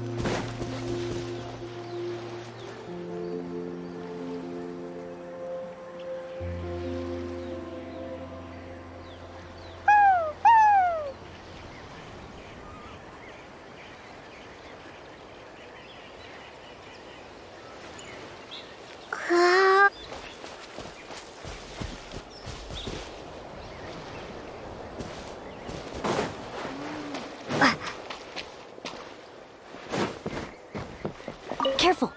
Don't startle them.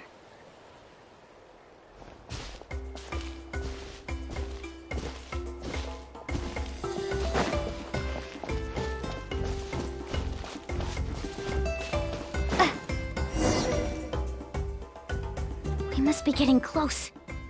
Look, a bunch are gathering around that rock. What are they doing? Maybe when things start to get boring, they gather together and talk about something fun? Too bad I can't understand what they're saying. But Paimon thought guides from the people of the springs could understand Kaholosaurs. Sounds like someone has been trying to trick you. True, they were definitely trying to scam us. Huh? Do you see that on the rock? It looks like some kind of drawing. I've heard that there is a type of moss that changes color when it reacts to the biological signals released by Kaholosaurs. But to trigger that sort of reaction, you'd need a huge number of Kaholosaurs. That must be the clue! Should we take a picture? Oh, the flash might disturb them. Let me try to copy it down. So we've passed the first stage of the journey now, right? I see. Had we chosen to drive the Kaholosaurs off, then we never would have found this lead. Seems there was a logical basis for everything you said after all. Has he always been this way, Miss Karia? He's just obsessed with his research. That's all. At least this has shown that my judgment is correct. I've proven my trustworthiness. And so, there should be no need for us to argue next time. Yes, I understand. And I suppose that'll help us avoid wasting time. Mulamani really knows how to lead our group.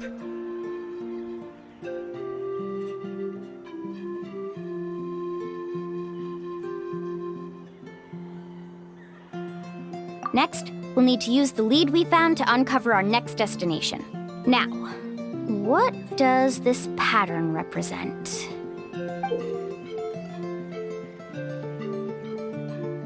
Hard to tell. Paimon certainly doesn't have any idea what it's trying to get at. Aha! I got it! Though the lines are kinda rough, I can still see that they represent the boundaries between the water and the land at Jadeskirt Knoll. We can use this to fill in the hole on the map and find our next destination. Really? You got all that just from some rough lines? Well, intuition is also a part of it. Maybe I've just seen too many maps as a guide, and now it's easier for me to pick up on patterns like that. All right, break time is over. Let's get ready to move.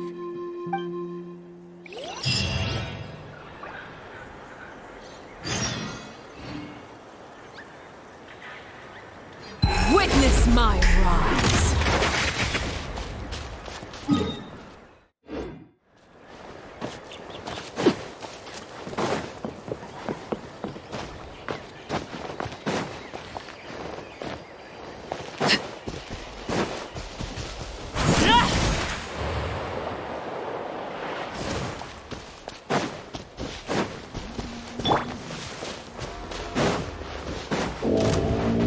To ashes! Game's up, Gonzo. Wind, hear me.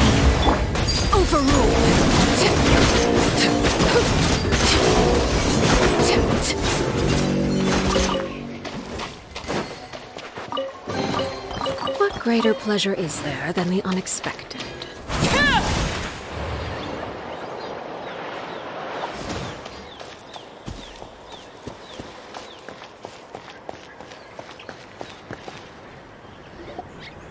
Okay, this is the place. So, where do we go next? I'm not completely sure yet. The map seems to indicate there's a mechanism here that crosses the water. But I still need to think about what these lines might be referring to. I knew it! My theory was correct! Sounds like he's got something to say again. If you have any suggestions, then please feel free to share. I believe the mechanism that the lines are indicating is a spirit way. That is a possibility. But I don't remember anyone from the tribe setting up a spirit door around here. According to my theory, it might not have been set up by humans. The dragons living in Natlan also used a similar device, long before the humans. Speaking of which, the spirit doors your tribe uses may have been built imitating the dragon ones. Oh, I remember now. Uncle New did mention this possibility to me before. After learning about the legend, I realized that it was connected to my research, and so I looked up a lot of related information. Even though I haven't found an exact route to the mysterious island, I'm fairly certain I've deduced the geographical features of the island's surrounding areas. Firstly, it's at an intersection between water and land, and secondly, there should be a high concentration of phlogiston. My research indicates that the Spirit Way was originally a natural phenomenon caused by the flow of phlogiston. Therefore, the area must contain many potential spirit ways, and the dragons who lived here in ancient times may have left behind some devices to control them. Oh, amazing! Now it all makes sense. Now everyone's contributing to the team. You flatter me. If my theory is correct, we should already be very close to the mysterious island. Once you've unlocked the mechanism, we'll be able to derive the island's location. All right. Then let's start searching for the dragon's spirit door. That's just a quick and easy name. I won't be able to include it in my thesis. Given the dragons used the device long before the humans, we should stick with a name that references no human concepts. Calling it a phlogiston node would be much more appropriate. Then let's start searching for the phlogiston node. Speaking of which, what does it look like exactly? If I'm not mistaken... Look that way!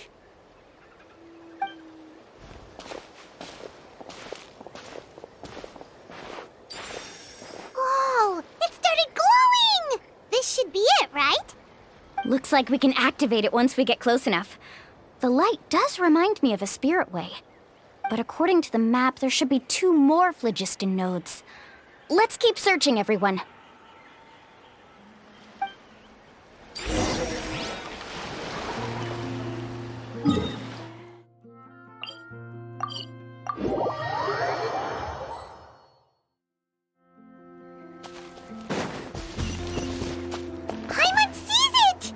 Oh, but it's way up high. We'll need to find a way up there.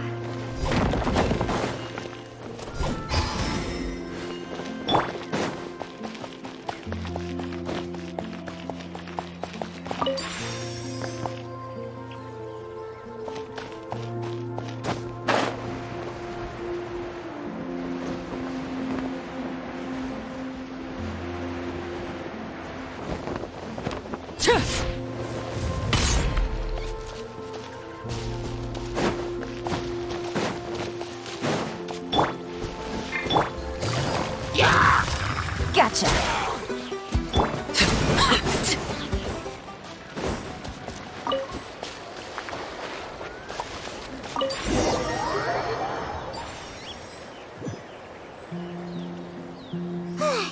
We finally found all of them.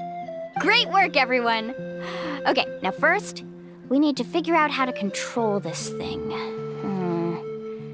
Its qualities are very similar to that of a man-made device, but it doesn't seem as intuitive to me. Is there something wrong? See, look at this. After activating a normal spirit door, we could just go ahead and use it. But this one requires someone to stay and keep operating it here.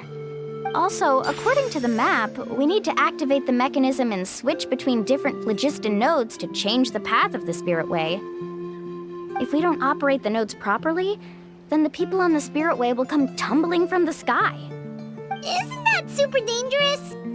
In theory, the process should be very safe, but only if the 3 phlogiston nodes are each being operated by someone. Do you think you'd be able to operate it? I just tried, and it clearly requires more skill than a typical spirit door. Though I've never tried before, I've read a lot of information and theoretically should be able to properly control it. Let me give it a try.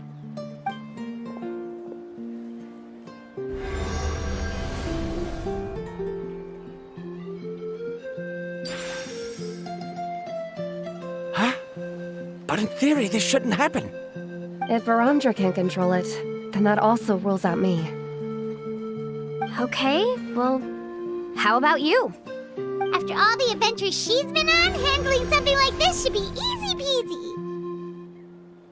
All right, then it'll be up to the Traveler to stay here and operate the phlogiston node. I'll go activate the mechanism. I'll let you know when we need to switch nodes. Just make sure you quickly head to the corresponding node, and we should make it safely. Wait, but handling it this way sounds even more dangerous, Mualani. Don't worry. It looks like the spirit ways are all above the water. I'm pretty good at swimming, so I'm not afraid if I end up falling in. But it's so high, and you'll be falling so fast. If we don't manage to reach a node in time, or if we make a mistake, there's a lot that can happen. Do you still remember the promise we made before we left, Paimon? Only those who can trust each other with their lives can reach the mysterious island. Since you two are willing to trust me, then naturally, I'm willing to trust you. Alrighty.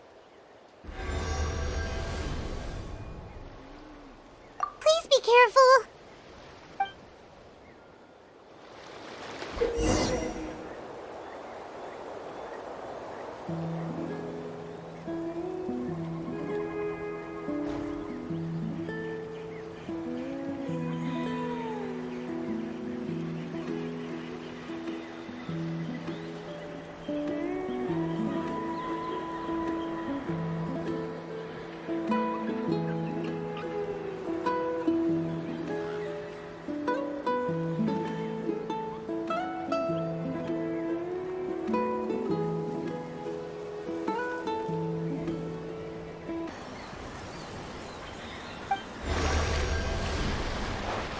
Let's ride!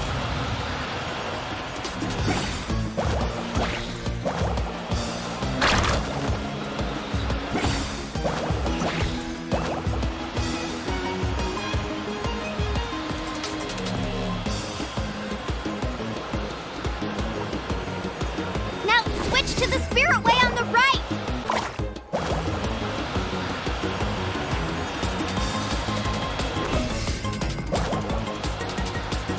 Please, activate the next node! Paimon heard Mualani shouting just now. Let's go find the node we need.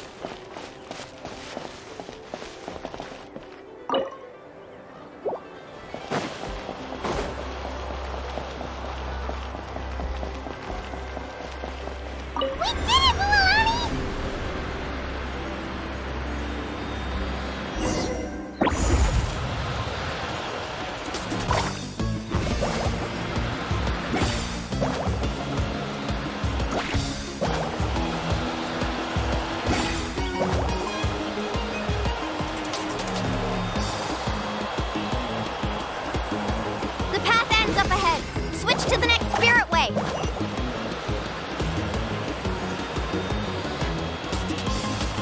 Traveler, get to the next node! Got it! Paimon heard Mualani shouting just now. Let's go find the node we need. Mualani, we've taken care of the final node. Please be careful.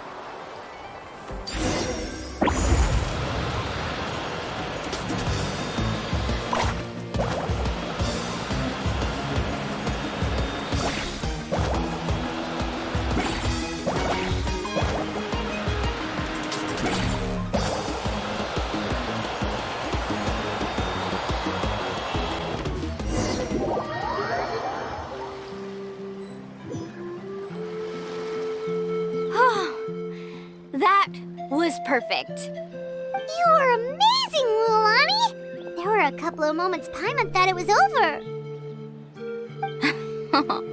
I'm confident I could do it all over again. Wait, why are the phlogiston nodes no longer lit? Oh no, you're right. It appears the phlogiston nodes here need to automatically recharge. Once they're activated, they'll be unusable for some time. In that case, no matter what happens next, we have to seize our chance. Otherwise, who knows how long we'll have to wait for another shot. Do you hear that? The weather's getting gloomy, and a bunch of whirlpools just appeared in the water. Yes, we need to get to higher ground and take a look.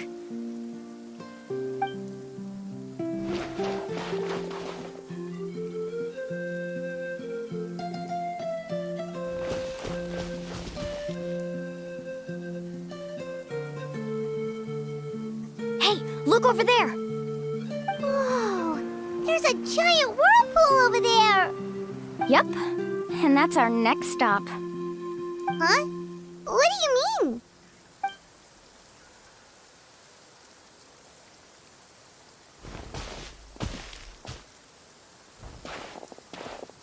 The info I deciphered from the map points to only one possibility.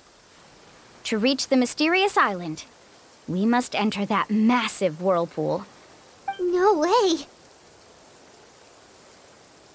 Forgive me for being frank, but as a guide of the people of the Springs, I'm sure you understand the danger of such a vortex even better than we do. Yes, I know. But whether it's the information deciphered from the map or the direction of the spirit way that I observed in the air, everything points to the path ahead being hidden in that whirlpool. And what if you're wrong? Paramdra. I'm not trying to be unreasonable. Unfortunately, I'm very knowledgeable in this area.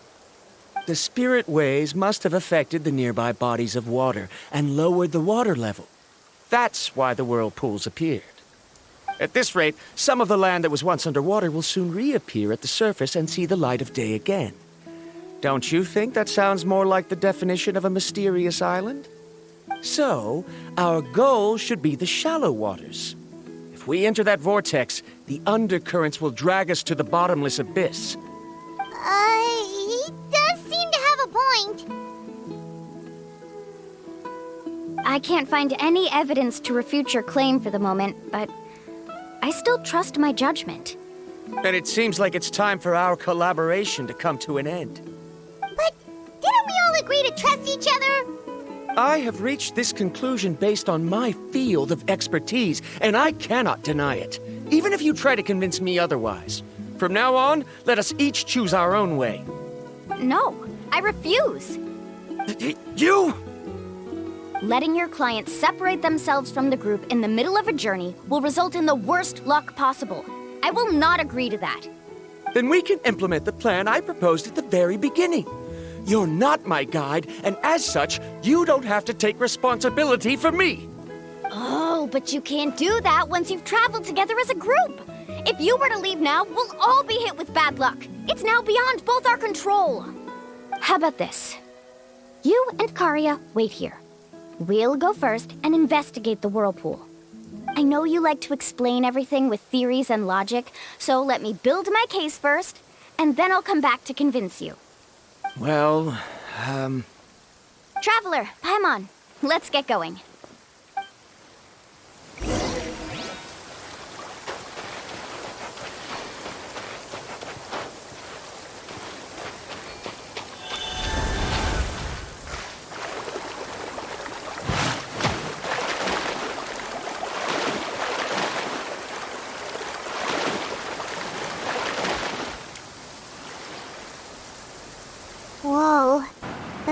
whirlpool is up ahead.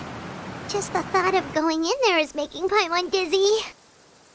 Do you also think that this is a reckless decision?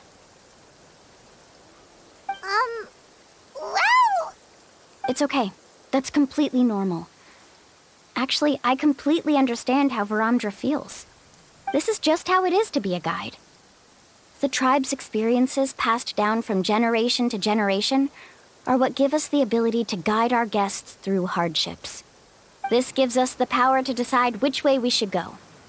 But it also means that we must bear the consequences of our mistakes in judgment, which could be quite dire this time. Although I'm pretty convinced that all the leads we have collected are pointing us to the whirlpool, I still don't know what awaits us inside. If the scholars still choose to reject my plan, I won't have the confidence to ask them to only do as I say. The same goes for the two of you. You are the commissioners, so if you think this is too risky, then it's perfectly reasonable if you want to end the trip here. The good news is that I know the way back to the tribe very well. Mualani? Traveler. That's right. You've trusted us before, Mualani. Now it's our turn to trust you. Besides, it's gonna take more than a whirlpool to scare the two of us. We all managed to make it back from the Night Kingdom. After an experience like that, what's so scary about being sucked into a whirlpool? Aw, Paimon. Come on, bring it in again. All right. Let's investigate this whirlpool and see if we can gather any info to convince that scholar. Matters of luck aside, he definitely knows a lot about geography, and we'll need him on the team. I know, it's just that we can't see much from here. I'll get closer to the water and have another look. Wait a sec. Is it just Paimon, or does the whirlpool seem to be getting smaller? You're right. Maybe it's just like the phlogiston nodes and can only be active for a certain amount of time. That means we need to hurry. Miss Guide, we have a problem. Karya? What are you doing here? I tried to persuade him, but Varamdra insisted on verifying his theory first. He said that the water to the south was about to be shallow enough to wade through. But after he took a few steps, the water suddenly began to surge and he was swept away. I'm not much of a swimmer, so I came to call for help. Oh, why did this have to happen now? Can we still make it into the whirlpool? No time to hesitate. I'll get in the water and rescue him. Just tell me which way he went, Karya.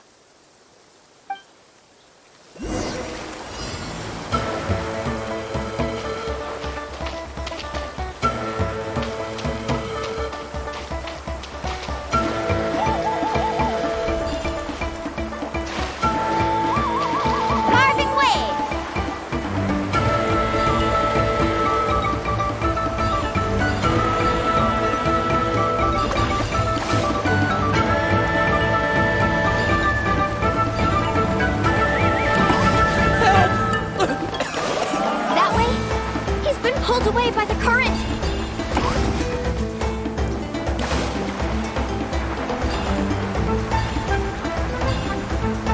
Not here either. The current is too fast!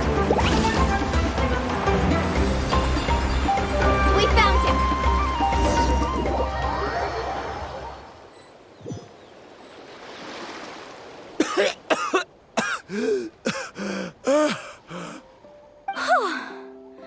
Karya came and found us just in time. Oh, there they are! Varamdra, thank goodness you're all right. Thank you so much, Miss Guide. Didn't I tell you to wait for me? Judging by the changes in the water's surface, the path to the mysterious island wouldn't be around for long. I didn't want to miss this opportunity. It's just... I didn't expect my calculations to be wrong. It seems you were right. Right, who knows if we can make it back in time now? Huh? Well, the whirlpools have disappeared! Seems we missed our chance. Why would you give up on such an opportunity to come rescue me? How can you say that? It's already bad enough that you had to be left behind. Do you think I'd let anyone in my group drown? I'm really sorry. Don't feel guilty, Karia. I think if I reactivate the nodes, that will cause the whirlpools to reappear. The only problem is that we still don't know exactly when we'll be able to do that. It's already getting late now, and we've been on the move for a whole day. As your guide, I suggest we make camp first and have a good meal. We can talk about the other stuff tomorrow. Now that you mention it, Paimon is feeling a little hungry.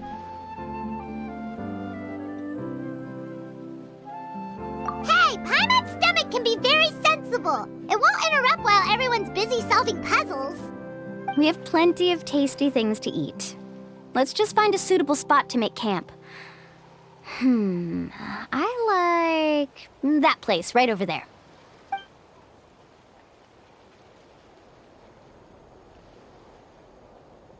Is this the spot? Let Paimon and the Traveler help set up the tent. Go ahead. I'll take care of the fire. Oh, and here's a little camping tip. It's best to set the tent upwind from the campfire.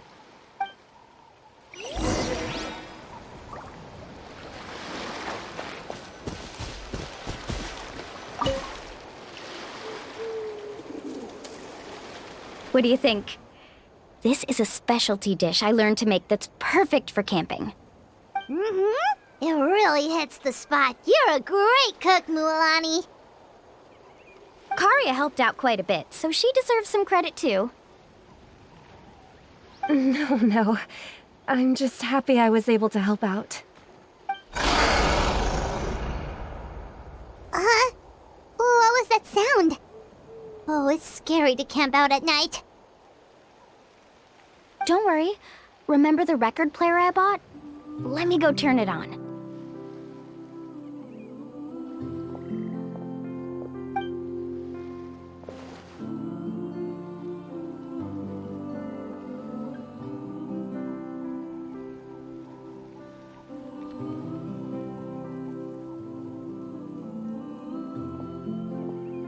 Listen. Not bad, right? Wow, so it really works! Paimon thought you were just playing it for good luck! My parents told me that most of the valuable experience from our ancestors is hidden in various customs. It's always better to trust our traditions. Guess that makes sense. In a sense, this trip to the mysterious island is also a custom left behind by the first chief of the tribe. I wonder what kind of experience he's trying to share with us. Yeah, Paimon would like to know too. Even though I've heard my parents tell stories since I was little, I actually don't know too much about him. It's said that he was the first person to make a map of Natlan, and even the first person to become friends with the Kaholosaurus. That sounds pretty amazing. Yeah. There isn't a place in Natlan that he didn't visit. Even the most remote parts bear his footprints. Even now, no one has even come close to his reputation and status as a guide. His trip to the mysterious island is the most legendary of all his accomplishments. But oddly enough, after returning from the mysterious island, he laid aside his yearning for adventure and chose to settle down. That's how the tribe was founded. It really makes me wonder what the journey meant to him. A camping trip shouldn't be this stuffy and quiet. Everyone needs to help make it more lively. How about this?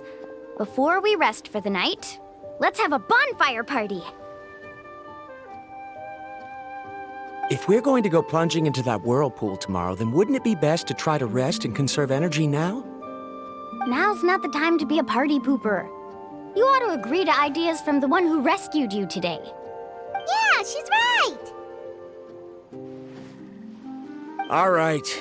So what do the rules stipulate for a bonfire party? rules? A bonfire doesn't have any rules. Everyone just needs to have a good time. How about this? I'll ask everyone a question, and then we'll take turns saying what's on our mind. Okay, sounds fun enough. So, for the first question, what's the purpose of a journey?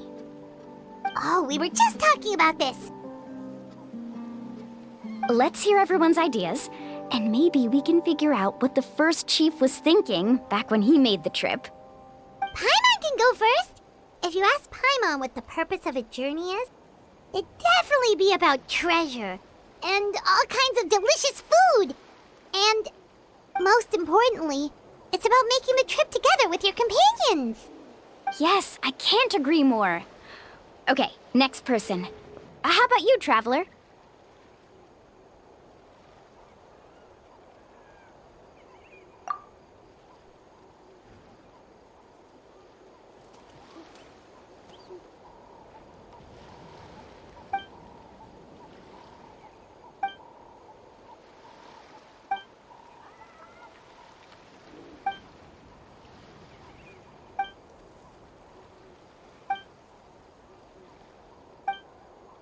You sure are taking your time thinking about it.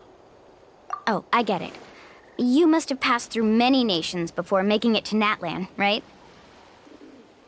It's quite possible that your experience traveling is more than what I have as a guide. It's understandable that you can't explain it off the top of your head. Why don't I circle back to you later? You can tell me once you have a clear answer. Next, let's hear what Karya has to say. Me? If you ask about my travels, well, this is actually my first time traveling, so I don't have anything useful to contribute. That doesn't matter. This is a party around the bonfire, not some research seminar. All right. If I had to say what the meaning of a journey is, I'd say it provides an opportunity for true companionship. Before you reach the destination, you don't need to think about anything outside the trip itself. As long as you stick together with your companions, you won't have any trouble to worry about. Yeah, I get it. I'm on too! Uh-huh. I hope that didn't sound too silly. All right, now it's Varamdra's turn. All right, if you insist. In my opinion, our goals and dreams in life are all in pursuit of what we call results. The so-called journey is but a path that leads to these results. So, the greatest meaning of a journey lies in managing to find the right result. Not sure I completely get what you mean.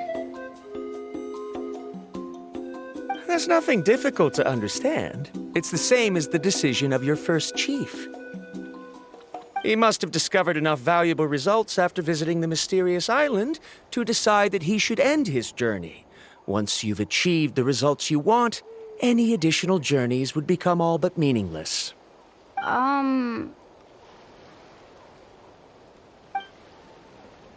Before coming here, someone had stolen the results of one of my research projects.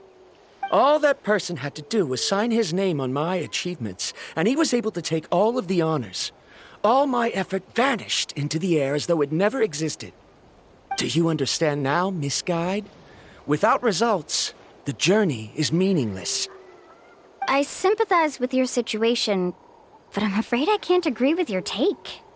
I don't need your sympathy.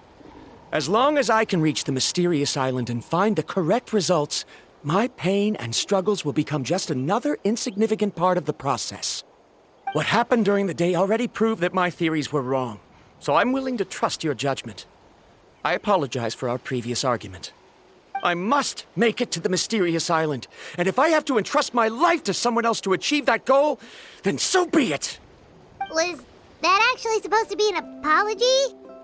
'Cause it sounded kinda awkward. Actually, there's a saying among the guides of the people of the springs. If the goal of the journey was to reach the destination, then you should have never left the house to begin with. Because the final destination of every journey is your home. It would be disrespectful of my duties as a guide if I were just taking tourists straight to where they wanted to go.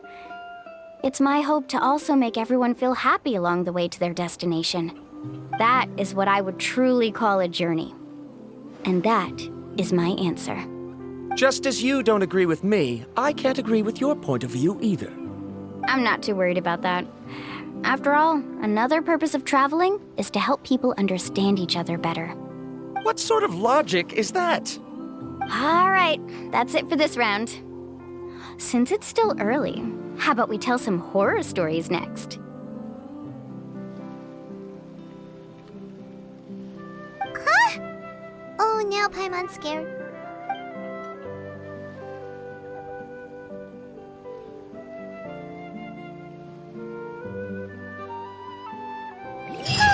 Paimon slept so well.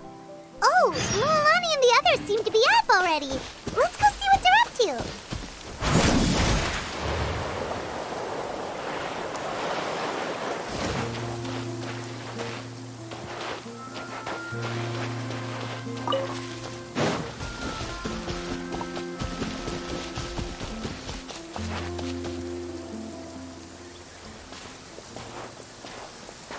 Mualani! Just in time. I was about to go look for you. What the? You already caused the whirlpools to reappear again? We're in luck. The phlogiston nodes were recharged by dawn. I had Karya and Varamdra control the nodes this time, and we were able to quickly unlock the mechanism. We were practicing all morning so they could get the hang of controlling them. Oh, it seems after apologizing, you've already become trusted members of the team. Is now really the time to be teasing us? Don't forget that the whirlpools won't last all day. He's right.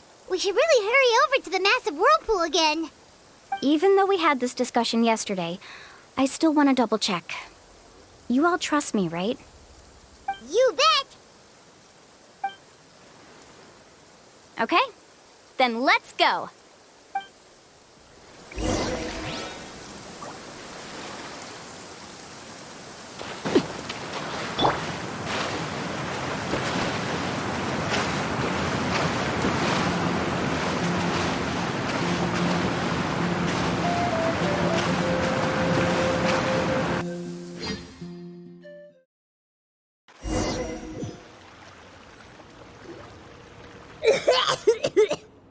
Paimon accidentally swallowed some water. Ugh, so scary. What is this place? I can't believe it. There are subterranean caverns under the water. Mualani was right! Let's see where this cave leads. Come with me.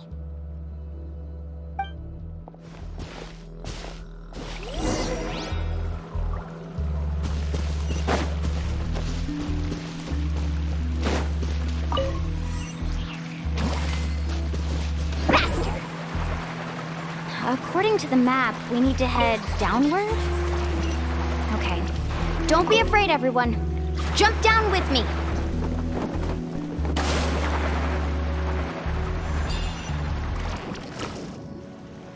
Is that lava up ahead? It appears these caves were formed by volcanic activity. I see. Then the spirit waves were affecting lava deep underground. Altering the lava's flow created temporary holes which allowed us to follow the water's current and enter this underground space. Yes, it can all be explained in theory now. Are all scholars from Sumeru like this? Hard to say. But can there be an island in this kind of underground space? It appears we haven't reached our destination yet. Let's keep going, everyone.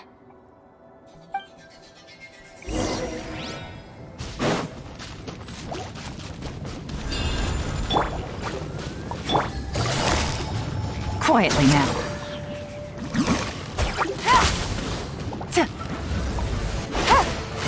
Gotcha. Woohoo!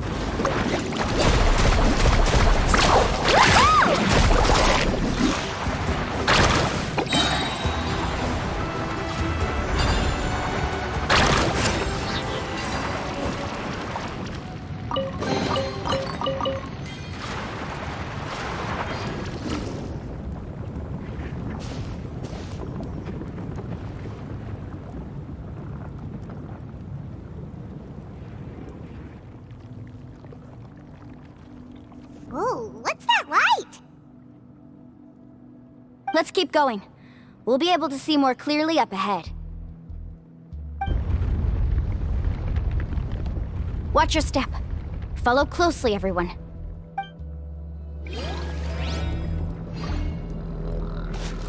Let's ride! Heads up! These volcanic caves aren't very stable, so watch out for falling rocks.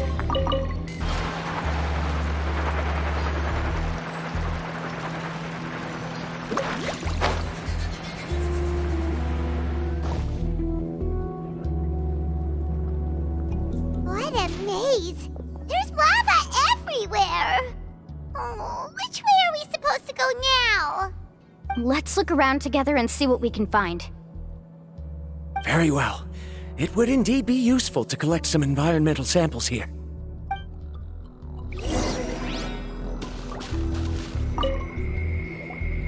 There are plants growing here? There's nothing unusual about that.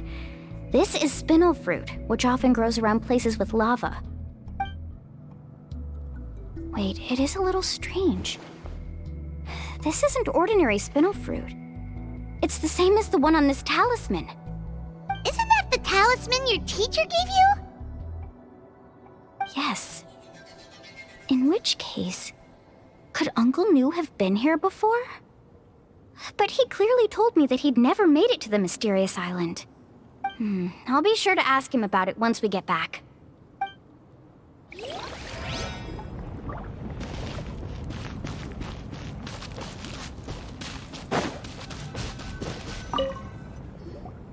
There's so much lava, and it's getting pretty hot. The lava here doesn't look very stable. I'm afraid we can't stay here for long.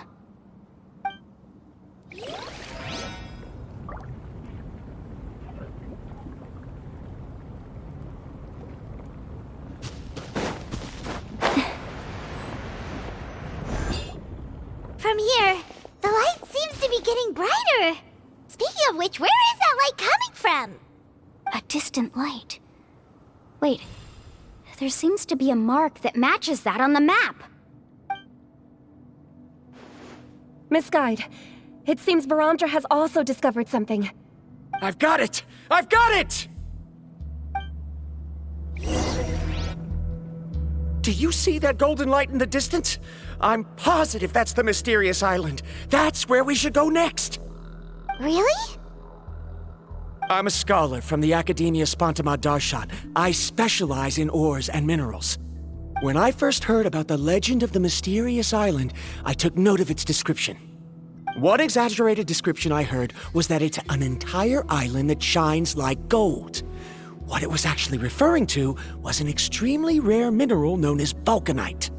Under certain environmental conditions, large amounts of lava are quickly cooled, which then results in this ore. Since the ore can't be moved in time, it begins to accumulate, resulting in the alluring golden glow. If I'm not mistaken, there'll be a large pool of lava up ahead, and the mysterious island will be floating on the lava. An entire island of vulcanite ore! So you mean we really found the mysterious island? Rejoice! Even a small piece of that ore will be priceless. Really? Then let's hurry! Wait, Paimon. We should head back now. Why? What are you saying? This map is covered with symbols and riddles, but there's one thing that's written clearly. When you see the golden light, then go the opposite way. What you just said may be correct, but that golden place isn't the island that my ancestors once visited. Are you joking? You expect me to turn back now? But Mualani's judgment has always been right. If she says head back, then we should head back. We can't be fooled by the thought of treasure. You thought I'm after treasure? Oh, he's acting weird again. After my previous findings were stolen, I began a new area of research. And this ore is the core of my research. As long as I can bring this ore back, my theories will be proven beyond any doubt, and I will be able to reclaim everything I have lost. To me, this ore is the result that must be obtained. Otherwise, all those hardships along the way will be rendered completely meaningless. Don't you understand? As we agreed before, please trust my judgment. Why? Are you wary of me? Now that we've confirmed that the legendary treasure really exists, you don't want outsiders to take it, do you? She's not that kind of person, Varamdra. The result is right before my very eyes. I won't give up here. Oh no! He went running in! How can he do that? Not good. We must stop him. Is it just Paimon or is the ground shaking?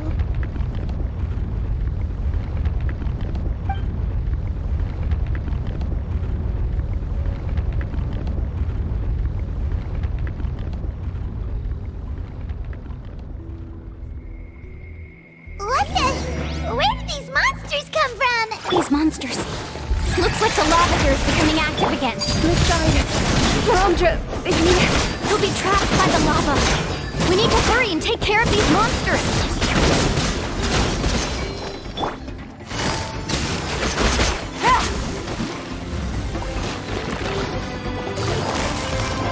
Quietly now.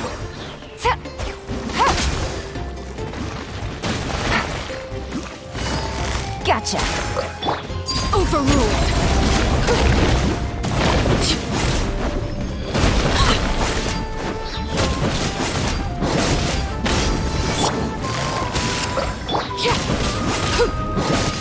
This is where you fall.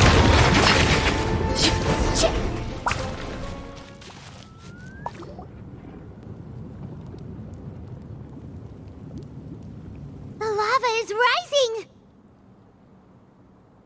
Varamdra! Traveler, Paimon, please take care of Karya. I'll be right back. What are you doing, Mualani? I can use my surfboard on the lava for a short period of time, but it will be a lot spicier than surfing on water. But that's way too risky!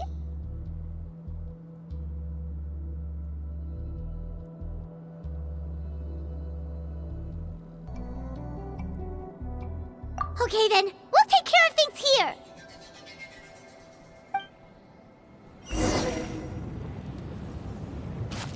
Carving waves! The cave is becoming more and more unstable. I have to hurry.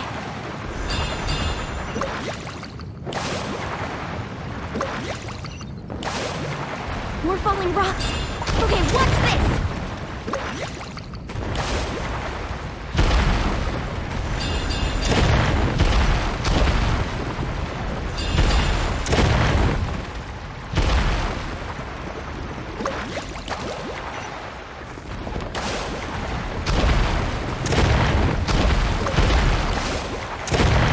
Over there! Oh, looks like I'm just in time.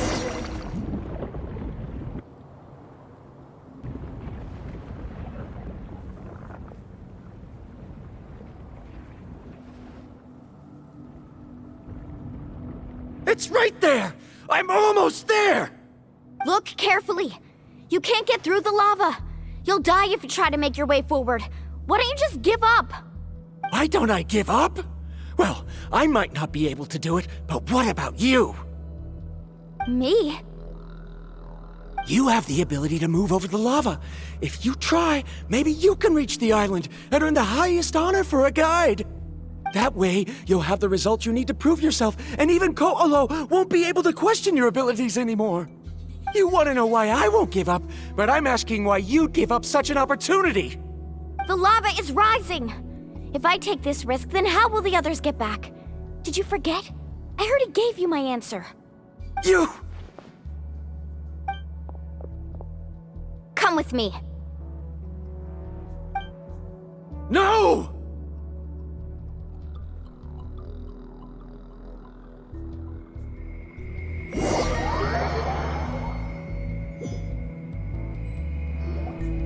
They're back! I've brought him back. He's fortunate that he wasn't seriously hurt. Oh, thank goodness. Thank you so much, Miss Guide. You're welcome. It's getting dangerous here, so we need to find a way out. No, I refuse! I can still stand! Let me go back! Seriously? How can you be so childish at a time like this? Varandra! Whoa.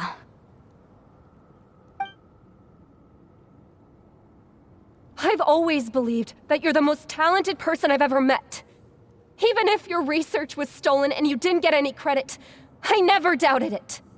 I believe that even if you won't obtain any results this time, you'll still succeed in your new research, because no one can take your talent away. So, I won't allow my dearest senior to die here because of his own stubbornness. Cory. She's finally opening up. And it seems like she's just the person we need to talk some sense into him. Mualani, the lava is almost here! Don't panic. It seems like the trick that Uncle New taught me is finally going to be put to use.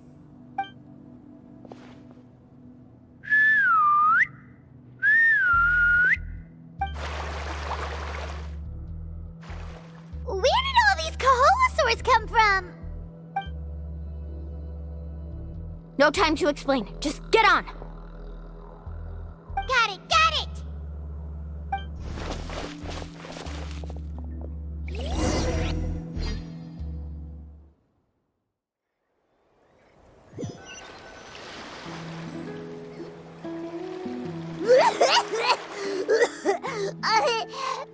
Paimon accidentally choked on some water again while riding the Kaholosaur.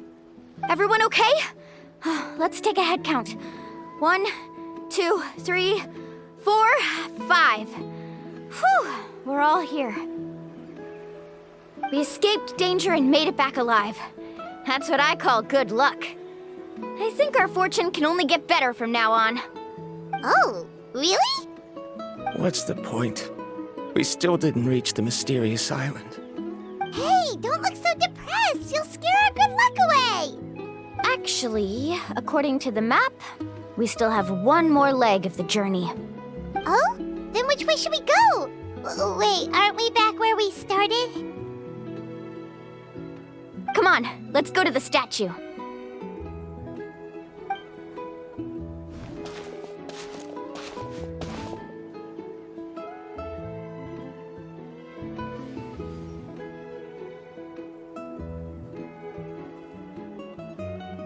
So, what's the point of coming back here again? Oh, here, look! Some hidden words appeared on the statue after I touched it. Really? Let Paimon try!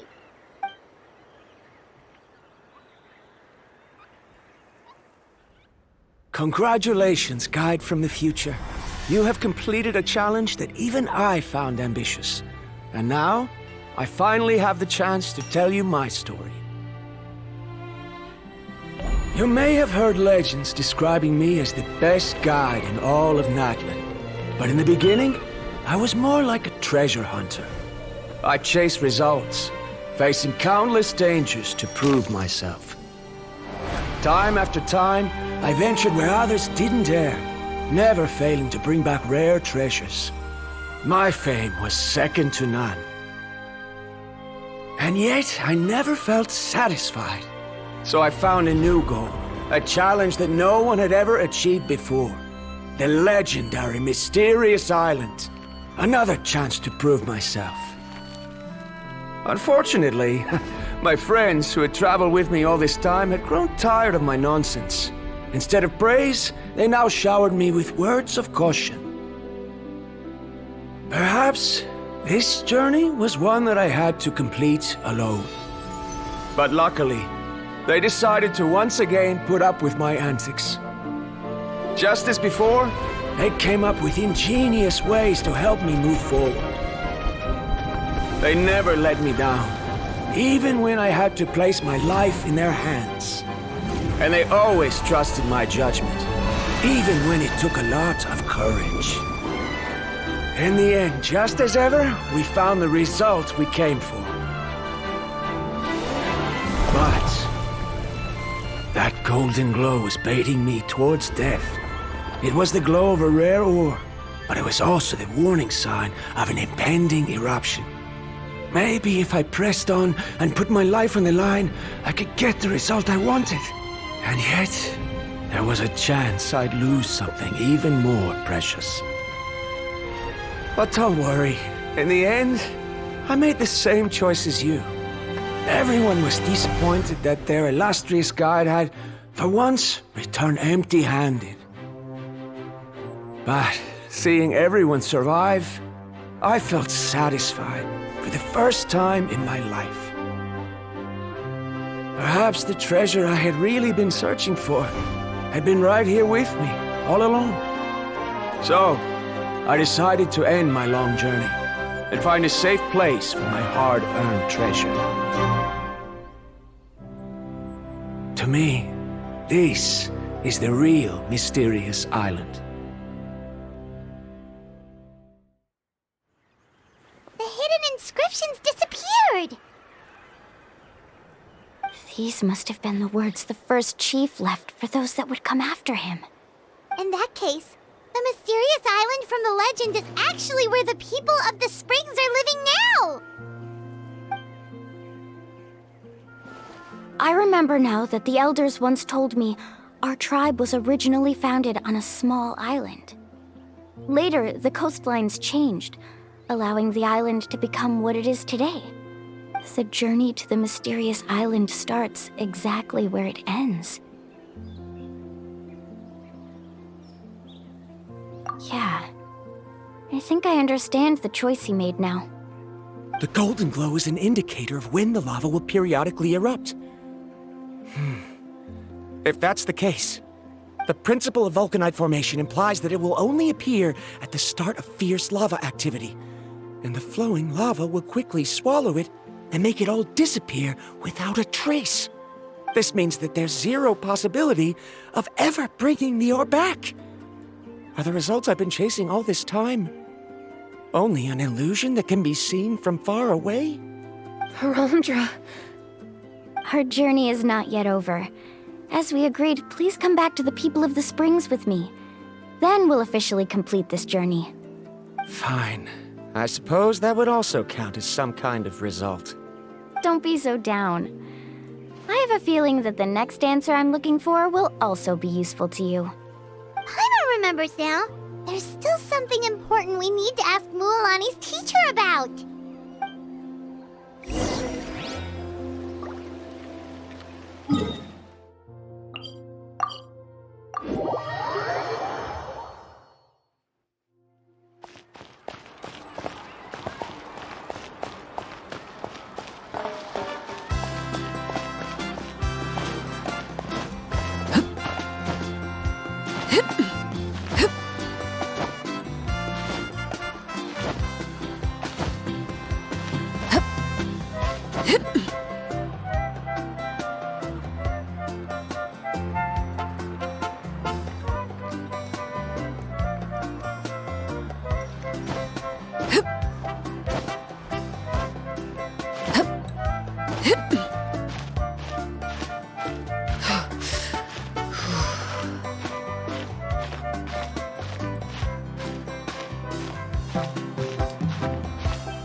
Uncle New, we're back!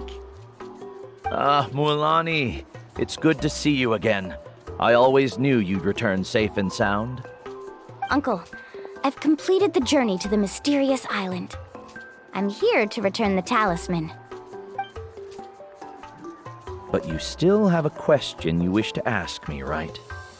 Yes. You've been there before, haven't you? Yes, I have. If that's the case, then you've gone on the same journey. But why didn't you tell anyone? Because I made a choice. A choice? Did you notice that the hidden inscriptions on the stone tablet disappeared as soon as you finished reading them? Oh yeah, you're right. There's a special paint on the statue that would change color when it comes into contact with volcanic dust.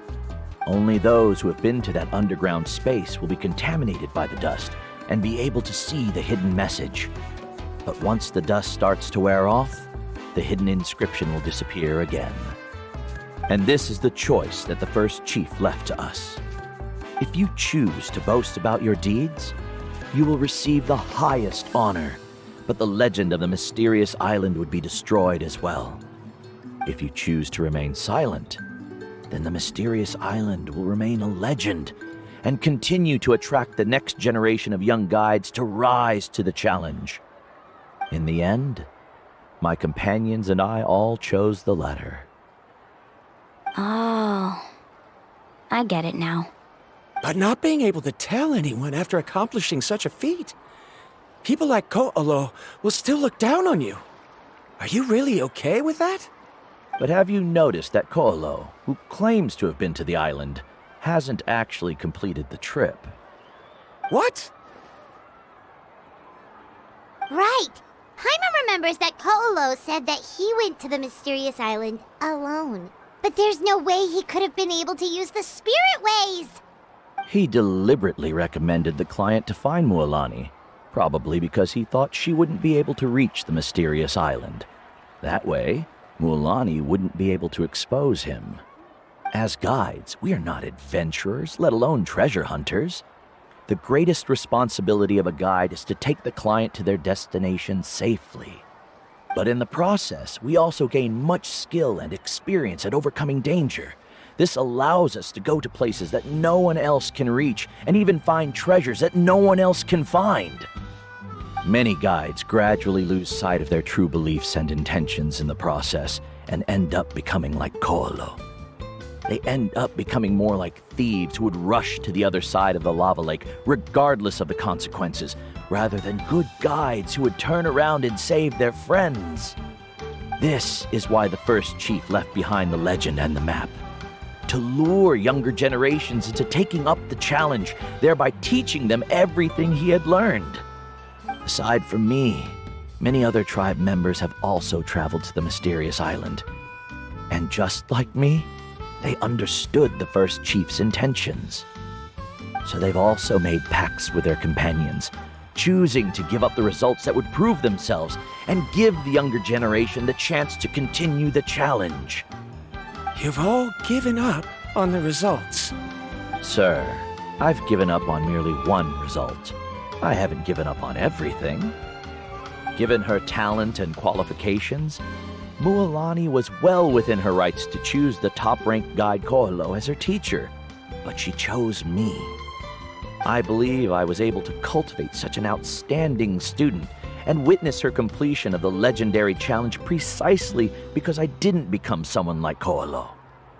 If instead of looking at one single journey, we look at my entire career as a guide, I'd say I have not returned empty-handed. What about you?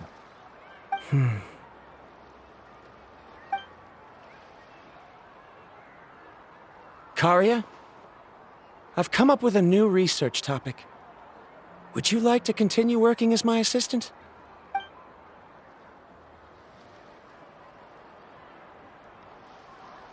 You're the same as always, Varamdra. You always have to find evidence before coming to a conclusion. In any case, I can't give you an answer right now. Karia! Because you haven't prepared the proposal yet. Shouldn't you finish that first before recruiting assistants? How could you forget? Yes, of course. I'll certainly prepare all the necessary details. But I've always found your proposals fascinating, so I'm sure I won't be able to turn you down this time either.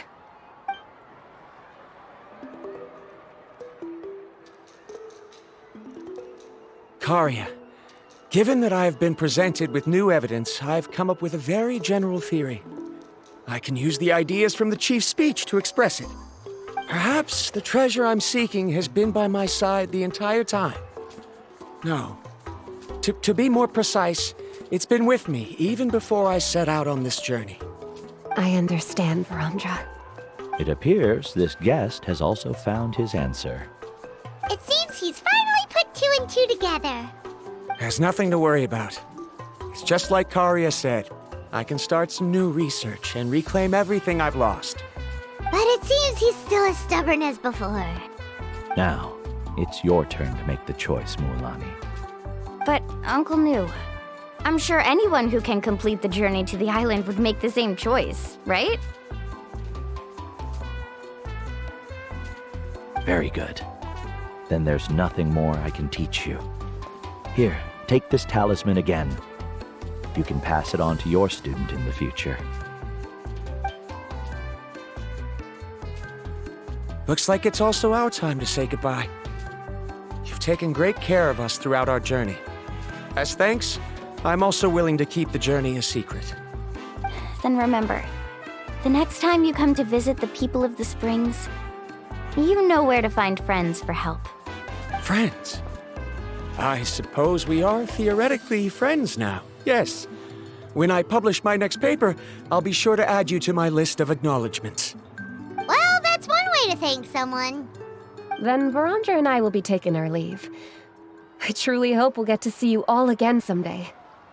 Okay, bye-bye!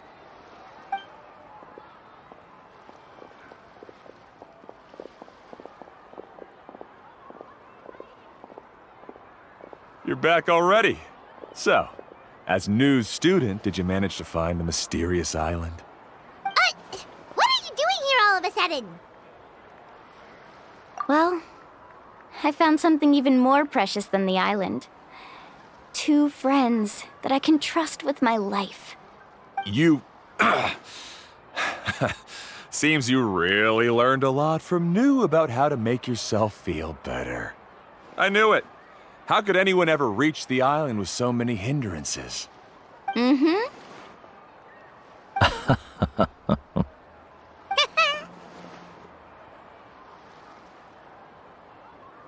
Huh? What? Why are you all looking at me like that? The elders of the tribe also gave me that same look. What's that supposed to mean? New! I've already proven that I'm stronger than you. I've been to even more dangerous places and found far more precious treasures. I've even been to the mysterious island. Why do you still look at me as if my words don't bother you at all? Ko'olo, even if you had never been to the island, no one would deny your abilities. But as for what we would deny about you, only you can find the answer to that. Me? So now, our trip to the mysterious island is officially finished, right?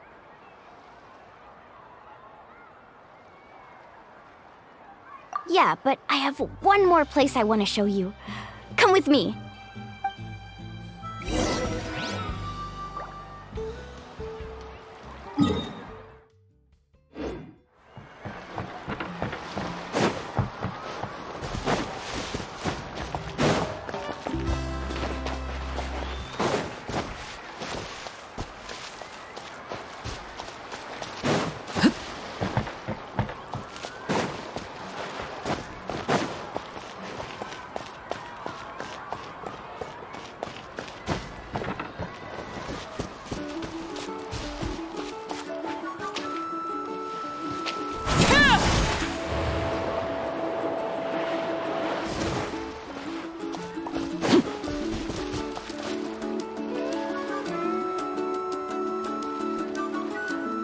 place. From what I've heard, if we take a group photo here, it'll bring us good luck. I'm sure of it. What made you think of taking a group photo? Well, we completed our trip to the mysterious island together, so of course we need a memento to keep. You've earned the greatest honor for a guide. Yet, you can only walk away with a photo of your friends. You're pretty amazing, Mualani. You really sacrificed a lot for your tribe. Would you call it a sacrifice? I don't really think so. Actually, after hearing Uncle New's answer, I have this vague feeling that after all that we've been through together, the results don't matter anymore. It's kind of hard to explain. I don't know if you get me or not. No, I get it.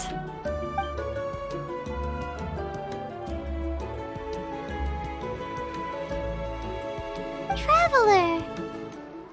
So that's your answer, huh? To the meaning of a journey?